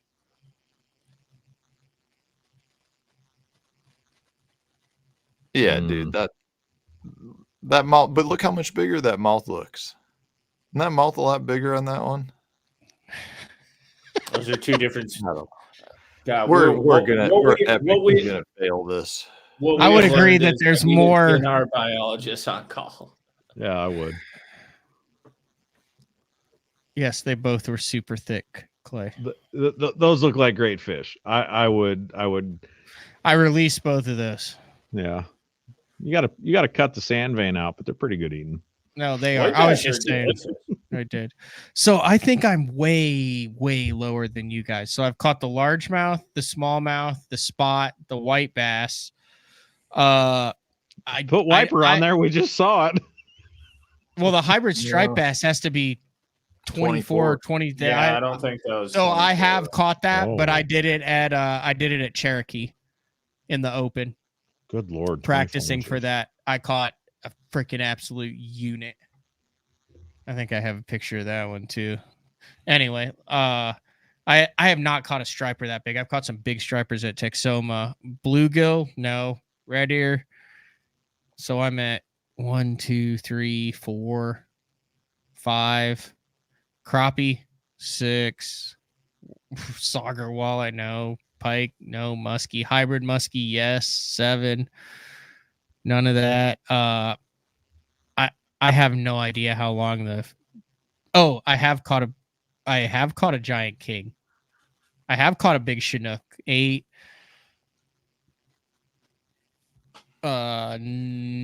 How big does the Canadian have to be? The what? 9. The Alaskan rainbow. Yeah, I'm Probably at 10. gigantic. I'm at 10. 10 total. Well, there Does a you go. grass carp count if you snag it on a 1.5? Did Not you intentionally. snag No, I it? was just cranking and then got one and then it went doo-doo, and then I fought it for 45 minutes. The fact that grass carp and common carp are under the same thing is a little bit controversial because they're very different. They're different structurally, and like, I mean, a common carp is way shorter than a grass carp. So to have them both the same, I think you're looking. This is a great idea. Put a map on the wall, put the top 3 places for each species, and see how many pins are close enough together. That's right. And Nick, then identify brilliant. the toughest one within that group. And you could do that with different colors. So, Yep. I like that. That carp could be difficult. That could be a complicated one to get done. Yeah, that's one of the ones that worries me the Lake most. Minnetonka. We need the grass. 55-gallon drum full of corn will get it done. Yeah, dude, we'll go sit at Fletcher's. We'll get hammered and just throw corn off the dock. In It's November. gonna be epic. They'll bring food to you out there. Yeah. Huh? Are there tanks? 20? Dude, I don't think you understand how big the carp are on Lake Minnetonka because Really? you can't shoot them. Yeah, they're everywhere. They're so big. Okay. Like all you see on there's your trolling actually motor going there's an around that overlooked lake. population of carp. Yeah. Guys, I gotta be at Lake They're everywhere here in 6 in the Minnesota. morning, and it's an hour and a half away. How's practice been? Good. There you go. All right. Excited. Yeah. Tomorrow morning you got to be there. Yeah. Today was a practice day. I drove home. Tomorrow's a half day, right? Half day, and then we've got the registration, and then Thursday's game day where you try to make up all the money. I can't believe you're even fishing tomorrow after the practice you've had so far. Oh, it's just been gangbusters. I mean, the pattern has just been casting. Doesn't matter where. That sounds great. I'm good at that. Just jumping in the boat. Trevor, Trevor Lowe said gray cloud slew That's for the carp. story of. He is 100% correct. That is, yeah. If you live in the Trevor Twin Lowe? Cities, you know that, yeah. There's probably one carp guy that's like, Travis. damn. Yeah, there's one guy who's just pissed right now. He's like, I don't know how I ended up on literally this in the downtown Twin Great Cities. Cloud Slough is going to be littered with wannabe carp anglers now. Well, but see, there's the thing. You got a guy that fishes Minnetonka a bunch. You could probably put you on a big carp, but he also guides up on Mille Lacs. So granted, your smallmouth we think is going to be a pretty easy to catch species. But if you want to combine, they're a 20-inch smallmouth is in so many of those fisheries where you can get a trout and a salmon. I bet 11. Ryan reminded me of probably one of the most embarrassing social media moments of my life. So I'm on Oneida, and I just had a long talk with the guy at the tackle store. We were all there. We'd had a thing, and he was talking about the sturgeon were coming back in Lake Oneida, right? So I'm out there, and I'm nedding around. Well, I hook something. And I hook something, like something. And Andrew Upshaw's like a half mile away. And I call him, and I'm like, dude, I think I just hooked a sturgeon. So he comes over and I go Instagram live. Hey guys, I'm locked up on this sturgeon on a spinning rod.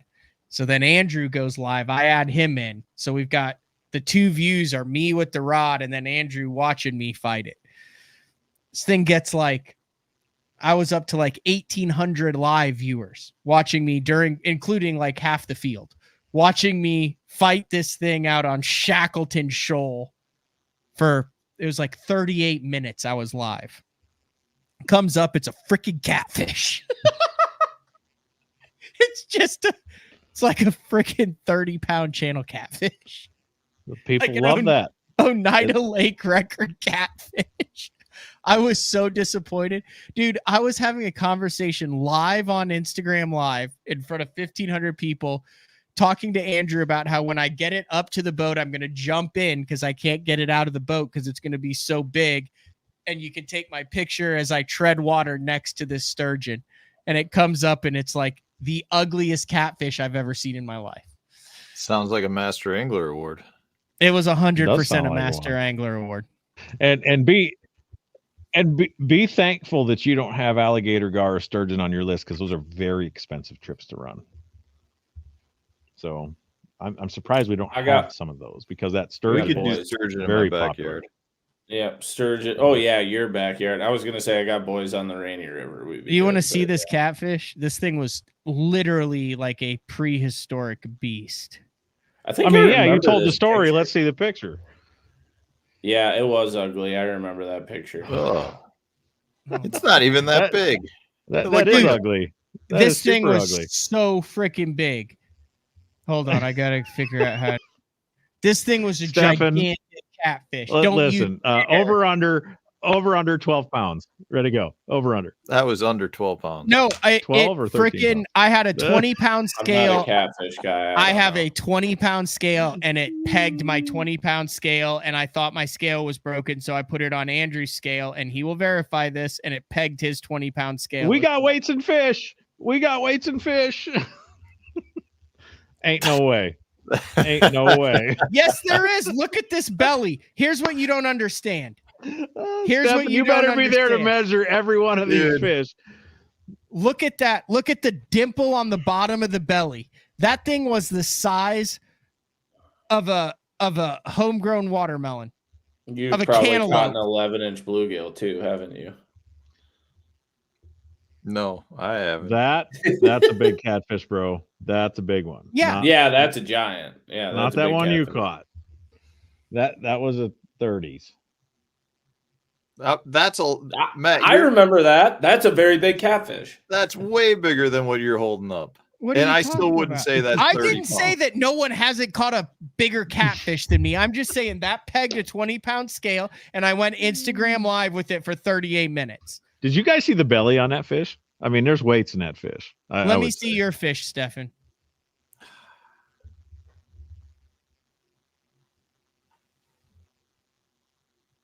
That's an eater. Is that what is that? That's a big flathead. That's not Mhm. even the same species. Did you have yours, Thomas? Did you have a picture of yours? Yeah, here's my. That's a blue. That's not even the same species. Show me a freaking channel catfish that's bigger than the one. Are you I had. ready for that? Right there it is. That's Okay, a that's channel a bigger. cat. That's a channel catfish, way bigger than the one I had. That is a 15-pounder. Yeah, I was gonna say there's no way. There's Yes. no way. It Panger- pegged both of our 20-pound scale. If Upshaw wasn't sleeping right now, I would call him and verify it. It's not a good picture of it. I will agree. But it was it's very okay. dense. That was a fun it was fish. It made very your catfish life. Yeah, It was very. I get dense. that too. I'm a dense person. Don't worry, Panger. But this, When we film this and you catch your new Master Angler channel cat, I'll get you a picture that people actually believe. I like that. Because none of I us like that believe too. that right now. That's beautiful. Oh, that's I good. agree, Dexter. It was a very poor camera angle. That's all the camera angle. Always. I mean, you realize that was Andrew Upshaw literally like a quarter mile away in a boat taking that picture. You shouldn't have pulled that picture out. So, all right. Understand something here, I Matt still think Panger. it looks pretty big. It's a good one. Don't take it away from that. But I have to look at and review all these Master Angler submissions. So we do have a few things that occur here that are like questionable. One of which is we love to affectionately refer to as Bluegill Gate. We had a group of people from a state to be unnamed that's upper Midwest and just a little bit east of Wisconsin that tried to submit the same largemouth bass 4, 5, and 6 times. And I mean, they flipped it over and I was like, wait a minute, like this fish looks the same on all accounts, the same cuts in the fins. And so I had to do my research and I determined it to be the same fish for 6 And you don't get anything submissions. except a patch, right? And the glory. I think there's a certificate that comes out with it as well. So something you can put in a frame. But no, like, so literally every time they would look at that, they would know that that was a bogus Master Angler Award and they still wanted it. The gall of some people. I'm a little bit of a. That's right. I mean, we got weights and fish, but I did think they thought they could get away with it. They told us, we confronted them, and they told us straight up that it was a different catch every time. I'm like, like the lighting is the same, the carpet on the boat is the same, the fish is flip flopped a couple times on the same measuring board. Like you just knew something was up. So You're not going to question my catch. That Anyway. pegged a 20-pound scale. It was a gigantic, ugly channel catfish. I'm staying with it. It was a bad angle of the picture, and do Okay. not question my integrity of the weight of my channel cats. I mean, yours was great, but I mean, you also just think work there's- for In Fisherman, and it's like a professional photo job there. Like they're like, hey, a little bit more so we can get the broadness of the tail. I love how serious you No. Let's not get into that. I love how serious you take all the submissions, though. I love the fact that like Yeah. people are a quarter inch shy, and you're like, nope, not gonna do it. Not gonna do it. Well, The good thing for us no, is we do once have catch we have a one of little them, we're out of there flexibility. so fast. Yeah. All right, show us the patches. I and then do I'm gonna have to end the stream. scrutinize, but Show us the patches, what well, we're this is chasing the- one more time, and then yeah. we're going to get out of here and go to bed. That is what we're chasing right there. The In Yep. Fisherman Master there's that. Angler patch. Oh, that. Oh, I yeah. think these might vary. I don't know for sure. These might vary by species, and they might vary by catch and release. I don't know. Is there But another this one that is says definitely club something or we have cut? handy. There's another patch then that says club. Selective harvest. Club. I don't know. We do give away a Just pike bat. You know, one of those little eaten. micro It bats. just says eaten. Yeah, we got some In Fisherman peanut oil. It'll cook them up crispy. But yeah, so that's your goal right there, guys. Get a bunch of these. Those are here in the office. Those are right over there. I know where they're at. And I sit at the control panel, the Master Angler submission form. So I don't believe your catfish weighed 20 pounds. So don't submit anything like that. Hold on. We just got to wait to see if Andrew Upshaw's still up. Oh, He's God. really hanging on to this. Right Oh, we have now. offended him, Matt. We have offended him. No. I just want to go to bed. The best part will be if Upshaw's awake and he's like, I don't remember it being that heavy. Stefan, are you thinking for walleye and muskie then over in your area? Are you thinking Great Lake or are you thinking inland? No, I mean my original thought would be to do the Green Bay area for both those. Yeah. But you know, again, it comes down to like other species. If we think we can go to Fort Peck and knock out 4 of them there, then Yeah, like would, yeah, you and know. they're pretty dumb. So I mean, it's they don't see like too many people. I think the little bit Panger and I discussed in terms of locations, we were talking about like potentially starting on the Great Lakes for all the salmonoids, and then swinging over to Wisconsin to try the muskie, the walleye, the smallmouth, go down to Milwaukee Harbor for like the brown trout, like that type of thing. And then from there, it's kind of like where, wherever we can go to knock out multiples. There are a number of businesses you can positively impact by doing this. And it's not just in fishermen, but talk about the guides you might connect with, the relationships you could build along the way. There's a really big opportunity to have this just overarching like positive impact across the board. And so in my closing, I encourage you guys to throw the regions out the door and connect with people in the regions that you can get to collectively and lean on the help. And, I don't like to be guided, but when it comes to a goal like this, get in a boat with somebody that knows and learn something. And that becomes a part of the conversation we have after this. Like if you want to go after your king salmon or your muskie or your pick your species, there are people out there. It might be a resource pool we could collect these are noted guides that took our team of Matt Stefan, the Matts across the country to accomplish the goal. So, guys, this is awesome. I can't wait for you to tackle this, and I'm looking forward to seeing the end of it. I appreciate you jumping on, Thomas Allen from In Fisherman, and My pleasure. We'll get you on for more questions and answers as it comes up as we plan this excursion. Well, keep me as a resource, a destination, and I will talk trash with the best of them, you guys. So catch a 20-pound catfish, we can talk about it. See ya. Well, that was it. All right, Bart. Thanks for jumping on. We'll let you know what we come up with. Sorry I haven't answered any text or anything the last 3 days. That's on me. No, that's fine. But I just have to ask because I mean, this is late at night. I know you're going to go to bed, but how? Because I'm going to get no preview of this open. Just generally, how's Eufaula looking? What's going on? Whatever. Like It's general tournament. muddy. I'm curious. It's muddy. 90% of the lake. It's kind of stabilizing. It's fishing really small, and it's not easy to get a lot of bites. Does this?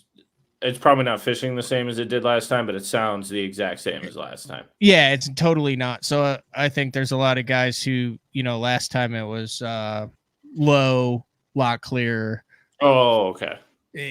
Just it's a totally different lake. But so I used to always say, and then we'll get off the Eufaula topic. I used to always say, I thought Eufaula was the best tournament lake in the country, just as far as having largemouth, smallmouth, spotted bass. It's basically 5 lakes in one, and it's 100,000 acres. After there's been 6 major tournaments here in the last 2.5 years, I didn't realize how small it fished, and I think it's getting a little bit beat up.